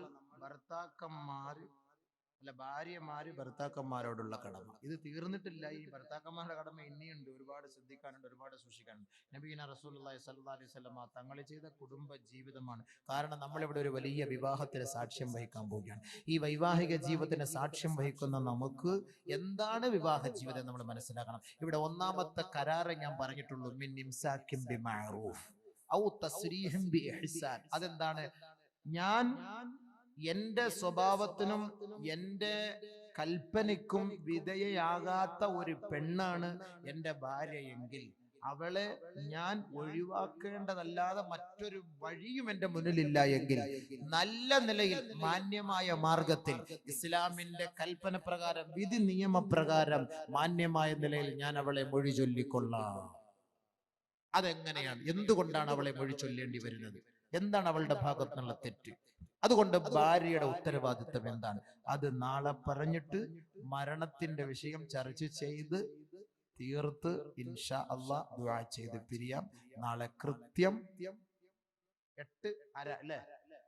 8:30 തന്നെ വരണം. എന്നാൽ എനിക്ക് കൂടുതൽ സമയം കിട്ടും, ഇല്ലെങ്കിൽ സമയം കിട്ടില്ല. കൂടുതൽ പ്രഭാഷണം ഇശാ നിസ്കാരം കഴിഞ്ഞ പാടെ എല്ലാവരെയും ബാക്കിയുള്ളവരെയും വിളിച്ചു കൊണ്ടുവരും. നമുക്ക് ഒരുപാട് കാര്യങ്ങൾ ചർച്ച ചെയ്യാനുണ്ട്. റബ്ബുൽ ഇസ്സത്തായ തമ്പുരാൻ നമ്മുടെ ഒരുമിച്ച് കൂടലും ഈ സംഗമവും ഈ സമ്മേളനവും അള്ളാഹു സ്വീകരിക്കുമാറാകട്ടെ. കാര്യമായ നാളെ ഒരു ദുആ ഉണ്ടായിരിക്കും ഇൻഷാ അല്ലാഹ്. ഒരുപാട് സഹോദരിമാർ സ്വർണം തന്നിട്ടുണ്ട്. എല്ലാ വിഷമങ്ങളും മാറാൻ, ഹലാലായ മുറാദ് ഹാസിലാകാൻ സറീന ഹക്കീം സ്വർണത്തിന്റെ 2 കമ്മൽ, അൽഹംദുലില്ലാഹ് പേര് പറയാത്തൊരു സ്ത്രീ തടി സുഖത്തിന് വേണ്ടി ദുആ ചെയ്യാൻ സ്വർണത്തിന്റെ 1 കമ്മൽ. കുലു തക്ബീർ, കാര്യമായ നിലയിലുള്ള ആമീൻ പറയണം. പുണ്യമായ ഹദീസുകളെ ഓതിയ ഈ സദസ്സ് ഈ സഹോദരങ്ങൾക്ക് അവർക്ക് അവരുടെ മാനസികമായ പ്രയാസങ്ങളെ വിഷമങ്ങൾ മാറിക്കിട്ടണം. അതിൻ്റെ ഒരു നിയ്യത്താണിത്. നമ്മൾ ഈ സാധുക്കളായ പെൺകുട്ടികളുടെ കണ്ണുനീരൊപ്പുന്നതിന് വേണ്ടി ഇവിടെ സംഘടിപ്പിച്ച ഈ ഒരു പരിപാടിയും ഇവിടെ സന്നിഹിതരായ ആലിമീങ്ങളും സഹോദരങ്ങളും നല്ലവരായ നാട്ടുകാരും അവിടെ സാന്നിധ്യം നമ്മൾ ചെയ്ത ദുആ അല്ലാഹു സ്വീകരിക്കും. നമ്മൾ പിരിക്കാതെ തന്നെ ഇഷ്ടം പോലെ പൈസ കിട്ടും. ഇവ പിരിക്കുകയും കൂടെ ചെയ്താൽ അതിനേക്കാളും ഡബിൾ കിട്ടും. അൽഹംദുലില്ലാഹ് നാളെ ഇത്രയും പേർക്ക് ദുആ ഇറക്കാം. ഇന്നിപ്പോ ചെറിയ ദുആ, നാളെ നമുക്ക് കാര്യമായിട്ട് ദുആ. കൂടുതൽ താമസിപ്പിച്ചത് കൊണ്ടായി ആളുകളൊക്കെ 25-ാം തീയതി കല്യാണം കേട്ടോ. നാളെ എല്ലാവരും ക്ഷണിക്കും ഇൻഷാ അല്ലാഹ്.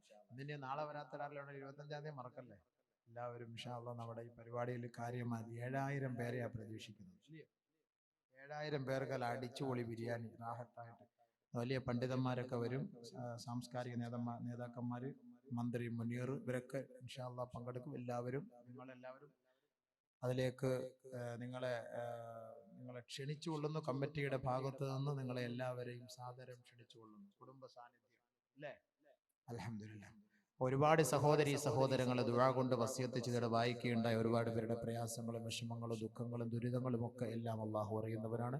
നമുക്ക് ഇൻഷാ അല്ലാഹ് ഇന്നും നാളെയും ഒക്കെ ആയിട്ട് അവർക്ക് വേണ്ടി കാര്യമായി ദുആ ചെയ്യാം. അള്ളാഹു റബ്ബുൽ ഇസ്സത്ത് നമ്മുടെ ഈ ദുആക്കളെയും ഈ നസീഹത്തിനെയും ഈ സദഖയെല്ലാം സ്വീകരിക്കുമാറാകട്ടെ. ഞാൻ ഈ അറബിയിൽ പറഞ്ഞു തന്നത് തൃപ്തിപ്പെട്ടോ? ഇഷ്ടപ്പെട്ടു.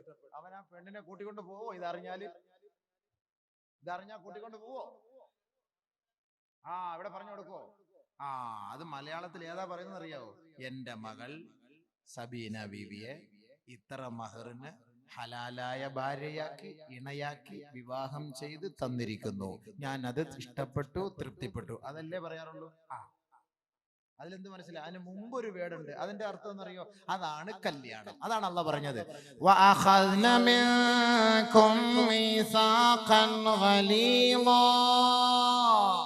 ആദ്യമായി ഉസ്താദുമാര് നിങ്ങൾക്ക് പറഞ്ഞു തരുന്നു, യുവാക്കളെ, വിവാഹം കഴിച്ചവരെ, കഴിക്കാൻ ആഗ്രഹിക്കുന്നവരെ, 24-ാം തീയതി 25-ാം തീയതി വിവാഹ സദസ്സിൽ ചർച്ച ചെയ്യാൻ പോകുന്ന ഭാഷണമാണിത്. അല്ലാഹു റബ്ബുൽ ഇസ്സത്ത് ആലിമുൽ അർവാഹിൽ വെച്ച് 3 കരാർ എടുത്തിട്ടുണ്ട്. കരാർ ബലിഷ്ഠമായ കരാറാണ് വിവാഹം. ബലിഷ്ഠമായ കരാർ. 10 മണിയായി. എത്ര മണി വരെ പ്രസംഗം? 10:30 വരെ. ബലിഷ്ഠമായ കരാർ. കല്യാണം ഒന്നും എത്തൂലല്ലോ. ഇത് 10 മണിക്ക് പറഞ്ഞ് എവിടെയെങ്കിലും എത്തൂല. ബലിഷ്ഠമായ കരാർ, നിക്കാഹ് എന്ന് പറഞ്ഞാൽ അത് അല്ലാഹു ഖുർആനിൽ പറയാൻ, വഅഖദ്ന മിൻകും മീസാഖൻ ഗലീളാ. എല്ലാ പ്രവാചകന്മാരിൽ നിന്നും അല്ലാഹു റബ്ബുൽ ഇസ്സത്ത് കരാർ എടുത്തിട്ടുണ്ട്. وَإِذَا أَخَذْنَا مِنَ النَّبِيِّينَ وَإِذَا أَخَذْنَا مِيثَاقَ بَنِي إِسْرَائِيلَ. ബനു ഇസ്രായേലികളിൽ നിന്ന് അല്ലാഹു തആല കരാർ എടുത്തിട്ടുണ്ട്. മുഹമ്മദ് മുസ്തഫ സല്ലല്ലാഹു അലൈഹി വസല്ലമ തങ്ങളിൽ നിന്ന് അല്ലാഹു കരാർ എടുത്തിട്ടുണ്ട്. പ്രവാചകന്മാരിൽ എല്ലാവരിൽ നിന്നും അല്ലാഹു റബ്ബുൽ ഇസ്സത്ത് കരാർ എടുത്തിട്ടുണ്ട്. നബിമാരിൽ നിന്നും, വമിൻക നബിയെ അങ്ങിൽ നിന്നും, വമിൻ നൂഹിൻ നൂഹ് നബിയിൽ നിന്നും, ഈസായിൽ നിന്നും, എല്ലാ പ്രവാചകന്മാരിൽ നിന്നും അല്ലാഹു കരാർ എടുത്തു. ഇബ്രാഹിം, മൂസ, ഈസ ഇബ്നു മറിയം. വഅഖദ്നാഹും മീസാഖൻ ഗലീളാ. അല്ലാഹു പ്രവാചകന്മാരുടെ ആ കരാറിലൂടെ അല്ലാഹു അവരോട് ഉപദേശിച്ചത്, പടച്ച റബ്ബ് നിങ്ങളുടെ മേൽ ഏൽപ്പിക്കുന്ന ഉത്തരവാദിത്വം, ദൗത്യം പരിപൂർണമായ നിലയിൽ ജനങ്ങളുടെ ഇടയിൽ നിങ്ങൾ വ്യാപിപ്പിക്കണമേ, പഠിപ്പിക്കണമേ, എത്തിച്ചു കൊടുക്കണമേ, ആ സന്ദേശം അറിയിക്കണമേ. വഅഖദ്നാഹും മീസാഖൻ ഗലീളാ. ബലിഷ്ഠമായ കരാറാണത്. ഇതേപോലെ കരാറാണ് കല്യാണ ദിവസം ഉസ്താദുമാരുടെ സാന്നിധ്യത്തിൽ, ഖാദിമാരുടെ സാന്നിധ്യത്തിൽ ഒരു പെണ്ണിന്റെ പിതാവിന്റെ കൈക്ക് പിടിച്ചുകൊണ്ട് നവവരൻ 2 കൈകളും 2 പേരുടെ കൈകളും കൂട്ടിയിണക്കിക്കൊണ്ട് പറയുന്ന കരാർ, ഉസവ്വിജുക, നിനക്ക് ഞാൻ വിവാഹം കഴിച്ചു തരുന്നു, അലാ മാ അമറല്ലാഹു തആല ബിഹി, അല്ലാഹു കൽപ്പിച്ച ഒരു കരാറിന്റെ അടിസ്ഥാനത്തിൽ. അല്ലാഹു കൽപ്പിച്ച വിധി കരാറിന്റെ അടിസ്ഥാനത്തിലാണ് നിനക്ക് എന്റെ മകളെ ഞാൻ കല്യാണം കഴിച്ചു തരുന്നത്. എന്താണ് ആ കരാർ? 2 കരാർ. മിൻ ഇംസാകിൻ ബിമഅറൂഫ് ഔ തസ്രീഹിൻ ബിഇഹ്സാൻ. ഈ 2 കരാർ യുവാക്കൾ മനസ്സിലാക്കിയാൽ കുടുംബത്തിൽ ഒരു പ്രശ്നം ഉണ്ടാവില്ല. കുടുംബ ജീവിതത്തിൽ ഒരു പ്രശ്നം ഉണ്ടാവില്ല. 2 കാര്യങ്ങൾ മനസ്സിലാക്കണം. അതാണ് ആദ്യ ദിവസം ഈ പയ്യന്റെ കയ്യിൽ പിടിച്ചിട്ട് ഈ ഉപ്പ പറഞ്ഞു തരുന്നത്. മിൻ ഇംസാകിൻ ബിമഅറൂഫ് ഔ തസ്രീഹിൻ ബിഇഹ്സാൻ. 1 നമ്പർ 1 മനസ്സിലാക്കി. ഞാൻ വിവാഹം കഴിക്കുന്ന പെണ്ണ്, അല്ലെങ്കിൽ പെണ്ണിന്റെ വാപ്പ പറയുന്നു, എന്റെ മകളെ നിന്റെ കയ്യിൽ പിടിച്ച് ഞാൻ വിവാഹം കഴിപ്പിച്ച് നിന്റെ ഇണയാക്കി, സഖിയാക്കി, തുണയാക്കി ഞാൻ തരുന്ന പെണ്ണ്, ഈ പെണ്ണിനെ അടിക്കൂല, തെറി പറയൂല, വേദനിപ്പിക്കൂല, ആവശ്യമില്ലാതെ മൊഴി ചൊല്ലൂല, എടങ്ങേറാക്കൂല, പട്ടിണിക്കിടൂല. ഇങ്ങനെ ഒരു നിലക്കും അവളെ ബുദ്ധിമുട്ടിക്കുക ഇല്ല എന്നുള്ള പരിപൂർണമായ കരാറിന്റെ അടിസ്ഥാനത്തിൽ എന്റെ മകളെ നിനക്ക് ഞാൻ വിവാഹം കഴിച്ചു തരുന്നു. മിൻ ഇംസാകിൻ ബിമഅറൂഫ്. ഒരു ഭർത്താവിന് തന്റെ ഭാര്യയോടുള്ള കടമ ദാ പറയാൻ പോവുകയാണ്. അത് പറഞ്ഞു കൊടുക്കുവോ? അങ്ങനെ അറിഞ്ഞിരുന്ന നമ്മള് പെണ്ണ് കിട്ടുവോ? ഇത് മനസ്സിലാക്കിയിരുന്ന പെണ്ണ് കിട്ടുമോ? മിൻ ഇംസാകിൻ ബിമഅറൂഫ്. ഭാര്യ എന്ന് പറഞ്ഞാൽ ആരാ? ഭരിക്കപ്പെടുന്നവൾ അല്ല.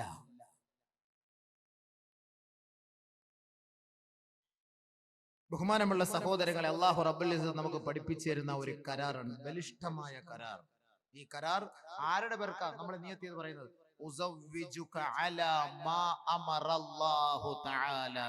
അള്ളാഹു കൽപ്പിച്ച ആ കൽപ്പന പ്രകാരം എന്റെ മകളെ നല്ല രീതിയിൽ നീ സംരക്ഷിച്ചു കൊള്ളാം എന്ന ആ ഒരു വാക്കിന്റെ അടിസ്ഥാനത്തിൽ ഞാൻ നിനക്ക് വിവാഹം കഴിച്ചു തരുന്നു. അതാണ് ഒന്നാമത്തെ പോയിന്റ്. ആ പോയിന്റിലേക്ക് കുറച്ച് സമയം ഭർത്താവിന്റെ കടമ ഞാൻ പറഞ്ഞു തരാം. രണ്ടാമത്തെ പോയിന്റ് പിന്നീട് ഇൻഷാ അല്ലാഹ്. മുആവിയത്ത് ഇബ്നു ഹൈദാ റളിയല്ലാഹു തആല അൻഹു ബഹുമാനപ്പെട്ട സഹാബി തങ്ങളോട് ചോദിക്കുകയാണ്, മാ ഹഖ്ഖു സൗജതി അഹദിനാ അലൈഹി. നബിയേ, ഞങ്ങൾക്ക് ഞങ്ങളുടെ ഭാര്യമാരോടുള്ള ഉത്തരവാദിത്തവും കടപ്പാടും എന്താണ് ഹബീബേ? എന്തടിസ്ഥാനത്തിലാണ് ഒരു ചെറുക്കന്റെ കൈക്ക് പിടിച്ചൊരു ഉപ്പ പറയുന്നത്? അതിന്റെ കാരണം എന്ത്? അടിസ്ഥാനം എന്ത്? എന്താണ് കല്യാണം? എന്താണ് വിവാഹം? സഹാബത്ത് നബി തങ്ങളോട് ചോദിക്കുകയാ, മാ ഹഖ്ഖു സൗജതി അഹദിനാ അലൈഹി. ഞങ്ങളുടെ ഭാര്യമാർക്ക് അവരോട് ഞങ്ങൾ ചെയ്യേണ്ട ഉത്തരവാദിത്തവും കടപ്പാടുകളും എന്തൊന്ന് വിവരിച്ചു തരുമോ നബിയേ? ഒന്നാമത് നബി തങ്ങൾ പറഞ്ഞു, അൻ തുതിഇമഹാ ഇദാ തഇംത. നീ ഭക്ഷിച്ചാൽ അവളെയും ഭക്ഷിപ്പിക്കണമേ, നീ കഴിച്ചാൽ, നീ കുടിച്ചാൽ അവളെയും കുടിപ്പിക്കണമേ, അവളെയും നീ കഴിപ്പിക്കണമേ. ഒന്നാമത്തെ പോയിന്റ്, പട്ടിണിക്കിടാൻ പാടില്ല. ഭർത്താവ് നല്ല ഭക്ഷണം കഴിച്ചാൽ അതേ ക്വാളിറ്റിയുള്ള നല്ല ഭക്ഷണം തന്നെ ഭാര്യയ്ക്ക് വാങ്ങിക്കൊടുക്കണം. ഇസ്ലാമിക നിയമമാണത്. അതിന് കഴിവുള്ളവൻ. ഭർത്താവ് വെളിയിൽ പോയിട്ട് നല്ല മട്ടൻ ചാപ്സി, ചില്ലി ചിക്കൻ, ഫഹ്മ്, ബ്രോസ്റ്റ് ഇതൊക്കെ അടിച്ചിട്ട് ഭാര്യ വീട്ടിൽ ചാള ചാള ചാള മീൻ, കേവലം വില കുറഞ്ഞ സാധനം, മത്തി മത്തി മന്നക്കല മത്തി ഫഹ്മിൻ ഉമ്മത്തി. മത്തി കഴിക്കുന്നവർ എന്റെ ഉമ്മത്തി പെട്ടാനാണെന്ന് പറഞ്ഞാൽ.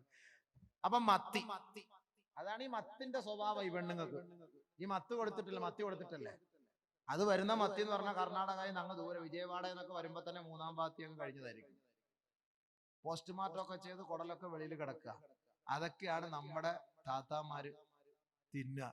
നമ്മള് ഇച്ചാമാരോ വല്ല ഹോട്ടലില് ഫ്രഷ് സാധനം 87 വരട്ടെ, AK-47 വരട്ടെ, അത് നല്ല ഉണ്ടയുള്ളതാക്കി തരട്ടെ, ഇങ്ങോട്ട് അത് വെച്ചിട്ട് ഇങ്ങനെ അങ്ങോട്ട് കണ്ടിച്ച് തിന്നിട്ടാണ് ഈ മത്തി തിന്നുന്ന ഈ പെണ്ണിന്റെ അടുക്കൽ പോണത്. ഇത് ന്യായമാണോ? ഇത് ന്യായമാണോ? ഇവിടെ എനിക്കറിയില്ല കേട്ടോ. ഇവിടെ അടിച്ചുപൊളി ചാപ്പാട് ഇത് കാണുമ്പോഴേ എനിക്ക് തലവെരുപ്പാ. ഞാനിവിടെ വരുമ്പോൾ ആദ്യം പറയും, എനിക്കിതൊന്നും വേണ്ട, എനിക്ക് കഞ്ഞി മാത്രം മതിയേ. കാരണം ഇത് കണ്ട് എന്റെ തല പെരുത്തുപോയി. ഇവിടുത്തെ ഫ്രിഡ്ജിലൊക്കെ എപ്പോഴും കോഴിക്കാൽ ഇങ്ങനെ നീണ്ടിരിക്കുകയാണ്, മോറച്ചെറിയിലുള്ള സാധനം ഇരിക്കുന്നത് പോലെ. ഈ സാധനം ഇങ്ങനെ നിറച്ച് ഇവിടുത്തെ ഒക്കെ ഫ്രിഡ്ജ് നിറച്ചിരിക്കുക. കോഴിക്കാലിന്റെ കാര്യം ഉസ്താദ് രാത്രി 12 മണിക്ക് പറഞ്ഞാൽ നമ്മുടെ ഭാര്യമാരോട്, പക്ഷെ പൂളയുടെ കാര്യം പറഞ്ഞാൽ നടക്കൂല. ഈ സാധനം ഏറ്റവും വില കുറഞ്ഞ സാധനത്തിന് വിലയില്ല, വില കൂടിയ സാധനം ഏത് സമയത്തും ഒക്കെ. അപ്പൊ ഇവിടുത്തെ കാര്യം എനിക്കറിയില്ല. അതുകൊണ്ട് ഭർത്താക്കന്മാർ മനസ്സിലാക്കേണ്ടത്, ഭാര്യയ്ക്ക് ഇഷ്ടമുള്ള തൃപ്തിപ്പെട്ട ഭക്ഷണം കൊടുക്കണം. നബിതങ്ങളുടെ വാക്കാണ്, നീ കഴിച്ചാൽ അവളെയും കഴിപ്പിക്കും. നീ പട്ടിണിയാണോ? അവളും പട്ടിണി കിടക്കണം. അവളുടെ ഉത്തരവാദിത്തം ഞാൻ പറയുന്ന കൂട്ടത്തിൽ പറഞ്ഞു തരാം. നീ നല്ല പോലെ കഴിച്ചാൽ അവൾക്കും അതേപോലെ കൊടുക്കണം. ജോലിയൊക്കെ കഴിഞ്ഞു വരുന്നു, ഒരു ഹോട്ടലിൽ കയറി മസാല ദോശ അടിച്ചു. എന്റെ ഭാര്യയ്ക്ക് മസാല ദോശ ഇഷ്ടം. അവിടെ നിന്നുകൊണ്ട് ഒന്ന് കറക്കണം. മസാല ദോശ എനിക്ക് വേണോ? ഞാൻ കഴിച്ചോണ്ടിരിക്കുക. ഇല്ല, നിങ്ങൾ കഴിച്ചിട്ട് വരെ. ഞാനിവിടെ പത്തല് കഴിച്ചു. പത്തല് തന്നെ അതിങ്ങനെ അടുക്കി ഫ്രിഡ്ജിനകത്ത് അതും സൂക്ഷിച്ചു വെച്ചിരിക്കുകയാണ്, പെട്ടെന്ന് ആവശ്യത്തിന് എടുത്തിട്ട് അപ്പളെ ചൂടാക്കി തിന്നാൻ. അപ്പൊ അങ്ങനെ പത്തല് കഴിച്ചു. നിങ്ങൾ വാങ്ങി കഴിച്ചോളി. ഇജാസത്ത് കിട്ടിയാല് ഉഷാറായിട്ട് കഴിച്ചോളി. ഇല്ലെങ്കിൽ മെല്ലെ ഒരു പാർസൽ കൂടെ വാങ്ങിക്കൊണ്ട് അവൾക്ക് കൊടുക്കുക. അന്തുതിഇമഹാ ഇദാ തഇംത, നീ കഴിച്ചാൽ അവളെയും കഴിപ്പിക്കുക. വതക്സുഹാ ഇദാ തസൈത്, നീ ധരിച്ചാൽ, വസ്ത്രം ധരിച്ചാൽ അവളെയും ധരിപ്പിക്കുക എന്ന് പറഞ്ഞാൽ അതിന്റെ അർത്ഥം എന്താ? നിങ്ങൾ നല്ല വസ്ത്രം ഭാര്യമാർക്ക് വാങ്ങിക്കൊടുക്കണം എന്നാണ് അതിന്റെ അർത്ഥം. നല്ല വസ്ത്രം നീ ധരിക്കുമ്പോ, നീ നല്ല അടിച്ചു പൊളിച്ച് വസ്ത്രം ധരിക്കുമ്പോ അവൾക്ക് ഒരുമാതിരി കീറിയ പാന്റ് വാങ്ങിക്കൊടുക്കാൻ പാടില്ല എന്നർത്ഥം. കാരണം എന്താ? ഇന്ന് മൊത്തം കീറിയ പാന്റുകളാണ്. നമ്മുടെ സഹോദരിമാർ, ഞങ്ങളുടെ നാട്ടിൽ അങ്ങനെയാണ്. ഇവിടെ എല്ലാം പർദ്ദയാ. പക്ഷെ പർദ്ദ ഇട്ടിട്ട് കാര്യമില്ലല്ലോ, ബോഡി ഷേപ്പ് പർദ്ദയായിപ്പോയി. നാളെ ലാസ്റ്റ് ദിവസം ആ പെണ്ണുങ്ങളെ കരയിപ്പിച്ചിട്ട് വിട്ടാ വരൂല. നാളെ ഉണ്ട് വിഷയം, നാളെ ഉണ്ടല്ലോ. നാളെ മരിപ്പിച്ചിട്ടല്ലേ വിടുവുള്ളൂ എല്ലാരെയും. ഇൻഷാ അല്ലാഹ് നിങ്ങളൊന്ന് ഇരുന്ന് തന്നാ മതി. എത്ര പാവം കിട്ടി? മൊത്തം ലാസ്റ്റ് ബില്ല് കൊടുക്കും ഇത് കഴിച്ചിട്ട്. അപ്പോ രണ്ടാമത്തെ ഉത്തരവാദിത്തം ഭർത്താവിന്റെ ഇഷ്ടാനുസരിച്ചുള്ള വസ്ത്രമാണ്. അല്ല നീ പോയിട്ട് ഷോപ്പിംഗ് ചെയ്യലല്ല വേണ്ടത്. ഇന്ന് അങ്ങനെയാണ്. നമ്മുടെ ഈ കണ്ണൂർ, തലശ്ശേരി, കാസർഗോഡും അങ്ങനെ ആയിരിക്കും അല്ലേ? കണ്ണൂർ ഞാൻ പഠിച്ചതുകൊണ്ടാണ് ഞാൻ പറയുന്നത്. തലശ്ശേരിയിലൊക്കെ പഠിച്ച അവൾ അങ്ങനെ അങ്ങോട്ട് വിളിക്കുക, വണ്ടി വിളിക്കുക, കയറ്. അവൾക്ക് അങ്ങനെ എന്തായിരിക്കും അതിന്റെ അവസ്ഥ എന്ന് ഞാൻ പറഞ്ഞു തരാം. ഞാൻ ആയത്ത് ഹദീസ് പോയി തന്നെ പറയുള്ളൂ. ഞാൻ വെറുതെ ഞാൻ പറയില്ല, മനസ്സിലായിക്കോ. നബിതങ്ങളുടെ വാക്ക്. സ്വർഗത്തിൽ പോണോ? നമ്മൾ ഒരുമിച്ച് കൂടിയതും ഈ കല്യാണം എന്തിനാണ്? സ്വർഗത്തിൽ പോകാനല്ലേ, അല്ലാതെ ഇവിടെ അടിച്ചു പൊളിക്കാനാണോ? അല്ല, സ്വർഗത്തിലെത്താനാണ്. അതിനുള്ള വഴികളാണ് ഞാൻ പറഞ്ഞു തരുന്നത്. സ്വസ്ഥമായിട്ട് ഇരുന്നതാ, പറഞ്ഞു തരാം ഇൻഷാ അല്ലാഹ്. അപ്പൊ രണ്ടാമത് വസ്ത്രം ഭർത്താവ് വാങ്ങി കൊടുക്കണം. ഭർത്താവിന്റെ തൃപ്തിക്കുള്ള വസ്ത്രമാണ് ഭാര്യയ്ക്ക് നമ്മൾ വാങ്ങി കൊടുക്കേണ്ടത്. ഇന്ന് ഒരുമാതിരി ഇറുകിയ വസ്ത്രം എന്നൊക്കെ പറഞ്ഞാല് ആദ്യം ഗ്രീസ് പുരട്ടണം ശരീരത്തിൽ. ഗ്രീസ്, വണ്ടിയുടെ ഗ്രീസ് പറ്റില്ല, താഴോട്ട് പോകുള്ളൂ. അത്രയ്ക്ക് ഇറുകിയ വസ്ത്രങ്ങളാണ് ഇന്ന് നമ്മുടെ സഹോദരിമാര് ധരിക്കുക. ഒന്നാമത് കൊടും ചൂട്. കാസർഗോഡ് ജില്ലയിൽ, ഞങ്ങളുടെ നാട്ടിൽ നല്ല മഴ. അള്ളാഹു ഈ നാട്ടിൽ നീ മഴ കൊടുക്കണേ പടച്ചവനെ. വെള്ളമില്ല, പള്ളിയിലൊന്നും വെള്ളമില്ല. പരിപാടി ഞങ്ങൾക്ക് ഒരു ദിവസം ക്യാൻസൽ ആയാലും കുഴപ്പമില്ല, നീ നല്ല മഴതാ പടച്ചവനെ. റബ്ബേ, റഹ്മാനായ റബ്ബേ. അത് സങ്കടരാമ്യം പറയില്ല. അതെന്താ നിങ്ങൾ ആമ്യം പറയാത്ത? നമ്മുടെ അബ്ബാസുക്ക നിങ്ങളെന്താ ആമ്യം പറയാത്ത? മഴയുടെ കാര്യം പറഞ്ഞപ്പോ ഞാൻ ഇന്ന് തുടക്കത്തിലെ ദുആയിരുന്നു മഴയ്ക്ക് വേണ്ടി. അള്ളാഹു ഭയങ്കര ചൂട്, അള്ളാഹു നീ മഴ നൽകണേ പടച്ചവനെ. അത് വലിയ അനുഗ്രഹമാണ് റഹ്മാനെ. ഈ ആയിരങ്ങൾ ഒരുമിച്ച് കൂടിയ ഈ പുണ്യമായ സദസ്സിൽ അവരുടെ ബർക്കത്ത് കൊണ്ട്, ഈ ഇൽമിന്റെ ബർക്കത്ത് കൊണ്ട് റഹ്മാനെ, ഈ നാട്ടിൽ നീ മഴയും വെള്ളവും നൽകി അനുഗ്രഹിക്കണേ റബ്ബേ. നിന്റെ കുതിർത്ത് കൊണ്ട് നീ അനുഗ്രഹിക്കണേ റബ്ബേ. വെള്ളമില്ല പടച്ചവനെ. കുട്ടികളും കാലികളും വൃക്ഷങ്ങളും സസ്യങ്ങളും എല്ലാം ദാഹിക്കുന്നു പടച്ചവനെ, കഷ്ടപ്പെടുന്നു റബ്ബേ. നിന്റെ അനുഗ്രഹം ഒന്ന് ചൊരിയണേ നാഥാ. എത്രയോ മഹാന്മാർ അന്ത്യവിശ്രമം കൊള്ളുന്ന നാടാണ് പടച്ചവനെ. റബ്ബേ, നിന്റെ അനുഗ്രഹം നീ നാട്ടിലേക്ക് ചൊരിയണേ പടച്ചവനെ. നീ കബൂലാക്കണേ അല്ലാഹുവേ. ഞങ്ങളുടെ പാവങ്ങളെല്ലാം നിന്റെ മുന്നിൽ പറഞ്ഞ് ഞങ്ങൾ പശ്ചാത്തപിക്കുന്നു അല്ലാഹുവേ. നീ ഞങ്ങളോട് കരുണ കാണിക്കണേ പടച്ചവനെ. ഞങ്ങളുടെ കുട്ടികളോട്, ഞങ്ങളുടെ മൃഗങ്ങളോട്, ഞങ്ങളുടെ സസ്യങ്ങളോട്, ഞങ്ങളുടെ വൃക്ഷങ്ങളോട് നീ കരുണ കാണിക്കണേ അല്ലാഹുവേ. ഞങ്ങൾക്ക് ആവശ്യമായ അനുകൂലമായ നിലയുള്ള മഴയും വെള്ളവും നൽകി ഞങ്ങളെ നീ സമാശ്വസിപ്പിക്കുകയും സന്തോഷിപ്പിക്കുകയും ചെയ്യണമേ തമ്പുരാനെ. ഇടയ്ക്ക് നിങ്ങളുടെ ദുആ അത് കബൂലാവും ഇൻഷാ അല്ലാഹ്. നമുക്ക് മഴ കിട്ടിയ വലിയ സന്തോഷമല്ലേ. അല്ലാഹു അത് കബൂലാക്കി പെരുമാറാകട്ടെ. കാരണം നമ്മൾ ഒരുപാട് പെൺകുട്ടികളുടെ കണ്ണുനീരൊപ്പുന്നതിന് വേണ്ടിയുള്ള പരിശ്രമമാണ് നമ്മൾ ഇവിടെ നടത്തുന്നത്. അപ്പൊ അതിന്റെ പേരിൽ അല്ലാഹു നമ്മളെ സഹായിക്കും. വലിയ സഹായം അല്ലാഹു നമുക്ക് തരുന്നു. അതിന്റെ പേരിൽ അൽഹംദുലില്ലാഹ് അല്ലാഹു നമുക്ക് വെള്ളം തരും, യാതൊരു സംശയവുമില്ല. നിങ്ങൾ ധൈര്യമായിട്ടിരുന്നോളി.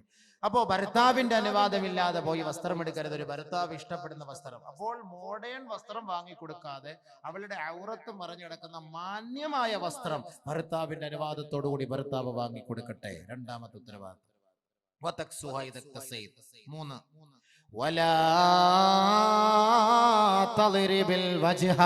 അവളുടെ മുഖത്ത് നീ അടിക്കരുതേ, അവളെ വേദനിപ്പിക്കരുതേ. അടി ഇവിടെ ഉണ്ടോന്ന് അറിയില്ല. അടി ഞങ്ങളുടെ നാട്ടിലൊക്കെ അടിയുണ്ട് ഭാര്യയ്ക്ക്. കാരണം എന്ന് പറഞ്ഞാൽ ചില സന്ദർഭങ്ങളിൽ ഓക്ക് രണ്ട് കൊടുത്താലേ പറ്റുള്ളേ. അത്രയ്ക്ക് പ്രശ്നങ്ങളാണ്.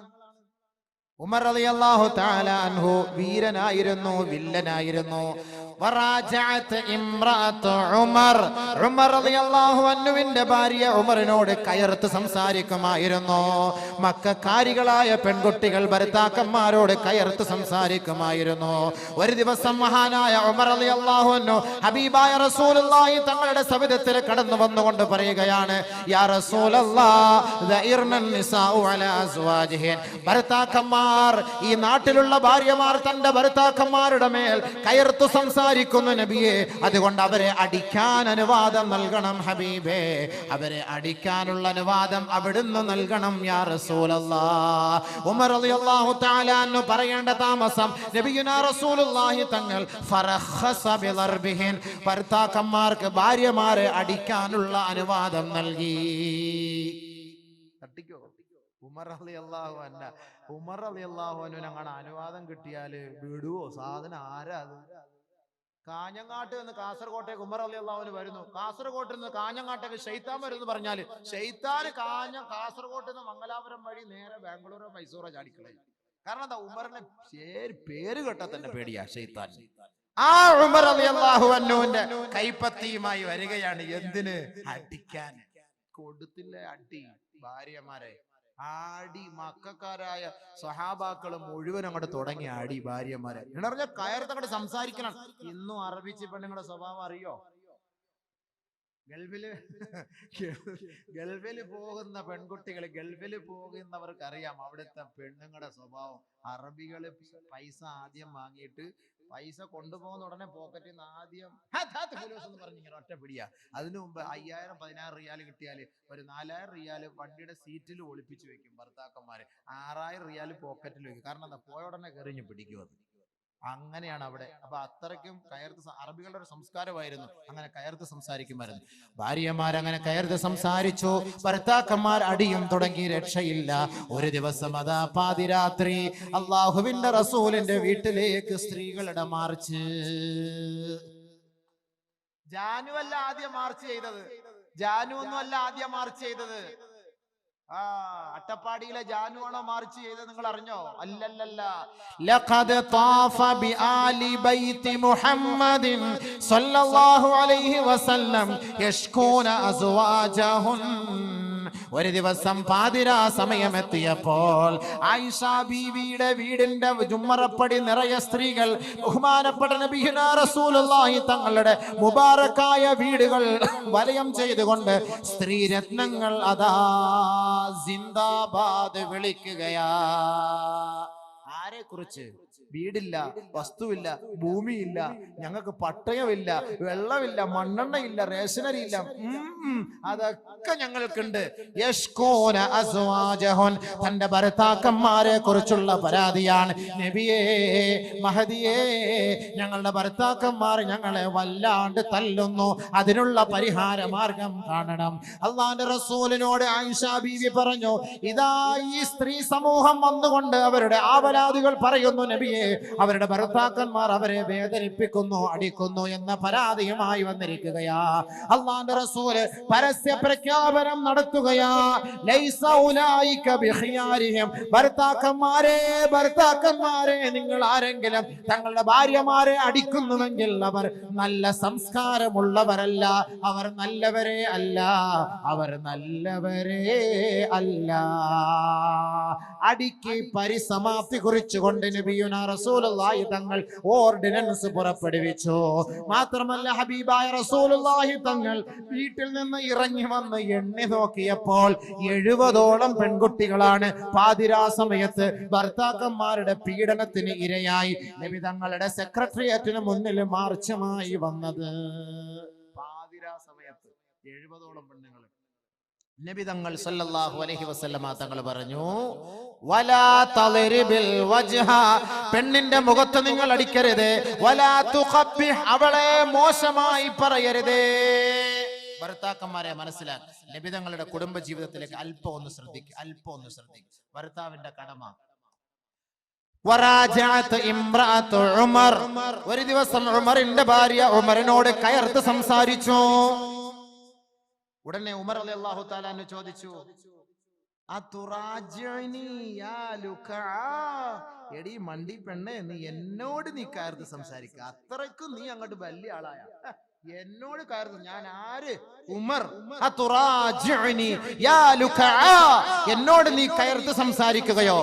ഉടനെ ഉമർ റളിയല്ലാഹു അൻഹുവിന്റെ ഭാര്യ പറയുകയാ, ഇന്ന അസ്വാജ റസൂലില്ലാഹി സ്വല്ലല്ലാഹു അലൈഹി വസല്ലമ യുറാജിഉനഹു വയഹ്ജുറുനഹു യൗമൻ ഇലൽ ലൈൽ വഹുവ ഖൈറും മിൻക. നിങ്ങള് പോ മനുഷ്യ.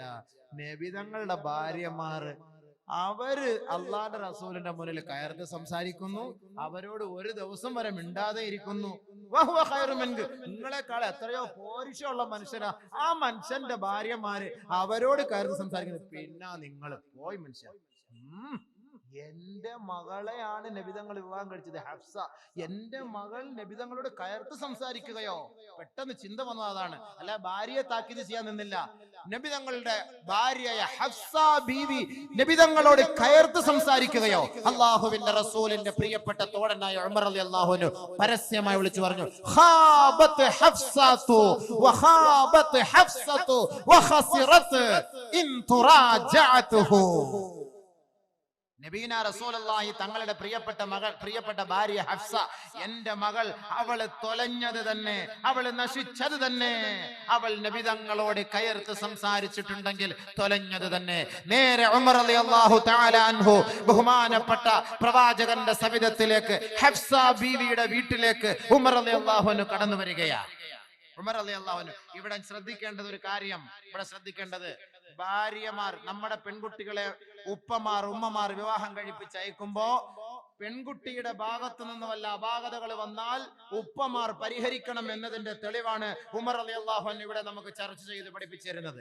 ഉമർ റളിയല്ലാഹു തആല അൻഹു നേരെ വന്നു, ഹഫ്സ ബിയുടെ അരികിലേക്ക് വന്നു.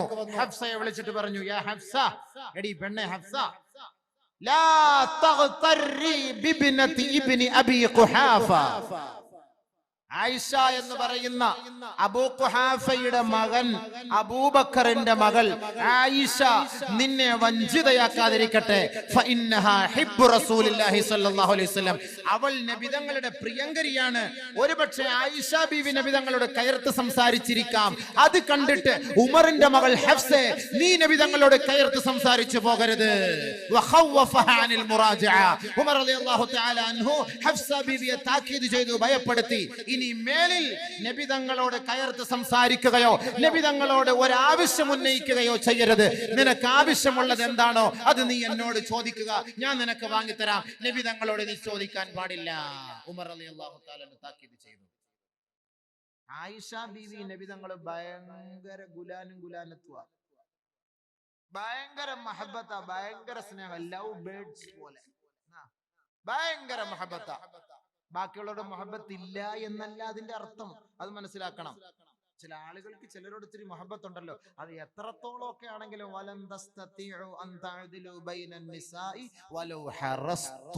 നിങ്ങൾ എത്ര ആഗ്രഹിച്ചാലും എല്ലാരെയും അങ്ങോട്ട് ഒരേപോലെ അങ്ങോട്ട് അഡ്ജസ്റ്റ് ചെയ്ത് കൊണ്ടുപോകാല് അത് ഇത്തിരി ബുദ്ധിമുട്ടാണ്. പക്ഷേ ബാഹ്യമായ നിലയിൽ എല്ലാവരെയും ഒരേ കണ്ണുകൊണ്ടായിരിക്കും നബിതങ്ങൾ കണ്ടിട്ടുള്ളത്, കാണുന്നത്, പ്രവർത്തിച്ചിട്ടുള്ളത്. സ്നേഹം അത് ചിലരോട് ഒരു ഇത്തിരി അല്പസ്നേഹം കൂടും, അതുകൊണ്ട് ബാക്കിയുള്ളവരോട് സ്നേഹം ഇല്ല എന്നല്ല അതിന്റെ അർത്ഥം. ഭർത്താക്കന്മാരുടെ ഉത്തരവാദിത്തം, ഭാര്യമാരുടെ കടമ നാളെ പറഞ്ഞാൽ മതിയല്ലോ. ഭർത്താക്കന്മാരുടെ പറഞ്ഞു തീരുമ്പോഴത്തേക്ക് ഏകദേശം സമയമാകും.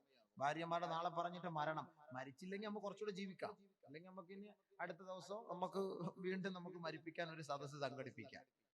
ഇത് ആദ്യം പറയട്ടെ, സ്വസ്ഥമായിട്ട് പറയാം. കുറച്ച് പറയാമല്ലോ, ഒരു 10, 10:30, 10:45 വരെ നമുക്ക് ആണുങ്ങളെ കുറച്ച് കല്യാണം നടക്കാൻ പോകും. മകറിന് വന്നിട്ട് നെയ്ച്ചോറും കോഴി ബിരിയാണി അടിച്ചിട്ട് പോയിട്ട് കാര്യമില്ല. എന്താണ് കല്യാണം എന്ന് പറയണമല്ലോ. ഇവർ ഈ തന്ന ഫുലൂസിനൊക്കെ കാരണം ഉണ്ടാവണമല്ലോ. അതുകൊണ്ട് നല്ലപോലെ ശ്രദ്ധിച്ചോളി. എങ്ങനെയായിരിക്കണം ഒരു കുടുംബ ജീവിതം, ഭാര്യ ഭർത്തൃ ബന്ധം എങ്ങനെയായിരിക്കണം? ഒരു ഉപ്പ ഒരു ഉമ്മ മകളെ വിവാഹം കഴിപ്പിച്ച് അയച്ചാൽ എങ്ങനെയായിരിക്കണം അവളോടുള്ള സമീപനം? ഒന്ന് ശ്രദ്ധിച്ച് മനസ്സിലാക്കണം. പഠിക്കാനുള്ള ഉപദേശം നസീഹത്താണ്. ദീനിന്റെ വാഴ് നസീഹത്ത് എന്നൊക്കെ പറഞ്ഞാൽ ഇതൊക്കെയാണല്ലോ ബയാൻ എന്ന് പറയുന്നത്. അതുകൊണ്ട് ഇൻഷാ അള്ളാഹ് മതവിജ്ഞാന സദസ്സ് എന്ന് പറയുമ്പോൾ വിജ്ഞാനമാണ് നമ്മൾ ഇവിടെ നിന്ന് കേൾക്കേണ്ടതും പഠിക്കേണ്ടതും നുകരേണ്ടതും, അത് മനസ്സിലാക്കി നമ്മൾ പോകേണ്ടതും ഇൻഷാ അള്ളാഹ്. ബഹുമാനമുള്ള സഹോദരങ്ങളെ, ബഹുമാനപ്പെട്ട നബിയുനാ റസൂലുള്ളാഹി സ്വല്ലല്ലാഹു അലൈഹി വസല്ലമ തങ്ങളും അവിടുത്തെ മഹദിയായ ആയിഷ ബീവിയും തമ്മിലുള്ള കുടുംബ ജീവിതത്തിന്റെ ചില സംഭവങ്ങൾ നിങ്ങളുടെ മുന്നിൽ ഞാൻ അവതരിപ്പിക്കാം. ഒരു ദിവസം وجرى بينها وبينه كلام. ആയിഷ ബീവിക്കും നബിതങ്ങളുടെയും ഇടയിൽ ഒരു ദിവസം ചർച്ചയുണ്ടായി. ഭാര്യയും ഭർത്താവും തമ്മിൽ വഴക്കുണ്ടാകും. അതിന്റെ തെളിവാണ് ഞാനിപ്പോ ഈ പറഞ്ഞത്. ഭാര്യയും ഭർത്താവും തമ്മിൽ വഴക്കുണ്ടാകും, സംസാരമുണ്ടാകും. പക്ഷെ എങ്ങനെയായിരിക്കണം ആ സംസാരത്തെ നാം അതിജയിക്കേണ്ടത്? ഒരു ദിവസം ആയിഷ ബീവിയും ഹബീബായ റസൂലുള്ളാഹി തങ്ങളും ചർച്ചയിലാണ്. ശബ്ദകോലാഹലം, വഴക്കുണ്ടായി. വജറാ ബൈനഹാ വബൈനഹു കലാം. രണ്ടുപേര് സംസാരം മൂർധന്യാവസ്ഥയിലെത്തിയപ്പോ നബി തങ്ങൾ തീരുമാനിച്ചു, നിന്റെ ഉപ്പയെ ഇപ്പൊ ഞാൻ വിളിപ്പിക്കും, നിന്റെ ഉപ്പയെ ഇപ്പൊ വിളിപ്പിക്കും. ആരാ ഉപ്പ? അബൂബക്കർ സിദ്ദീഖ്. ഹത്താ അദ്ഖലാ ബൈനഹുമാ. നബിയിനാ റസൂലുള്ളാഹി തങ്ങൾ ആളിനെ വിട്ടുകൊണ്ട് ആയിഷ റളിയല്ലാഹു തആല അൻഹയുടെ പിതാവായ അബൂബക്കർ സിദ്ദീഖ് റളിയല്ലാഹു അൻഹുവിനെ വിളിച്ചു വരുത്തുകയാ, ഹകമൻ, വിധി നിർണയം നടത്താൻ. ഇവിടെ ഭാര്യയും ഭർത്താവും തമ്മിൽ വഴക്ക്, ഇവർക്ക് രണ്ടുപേർക്കും കോംപ്രമൈസ് ചെയ്യിപ്പിക്കാൻ ആരാ വരുന്നത്? ആയിഷ ബീവിയുടെ ഉപ്പ വരികയാണ്. അവർക്കിടയിൽ അബൂബക്കർ കടന്നു വരികയാണ്. ഹകമൻ, ജഡ്ജിയായി അബൂബക്കർ സിദ്ദീഖ് റളിയല്ലാഹു അൻഹു വന്നു. നബി തങ്ങൾ ആയിഷ ബീവിയോട് പറഞ്ഞു, തുകല്ലിമീന ഔ അതകല്ലമു.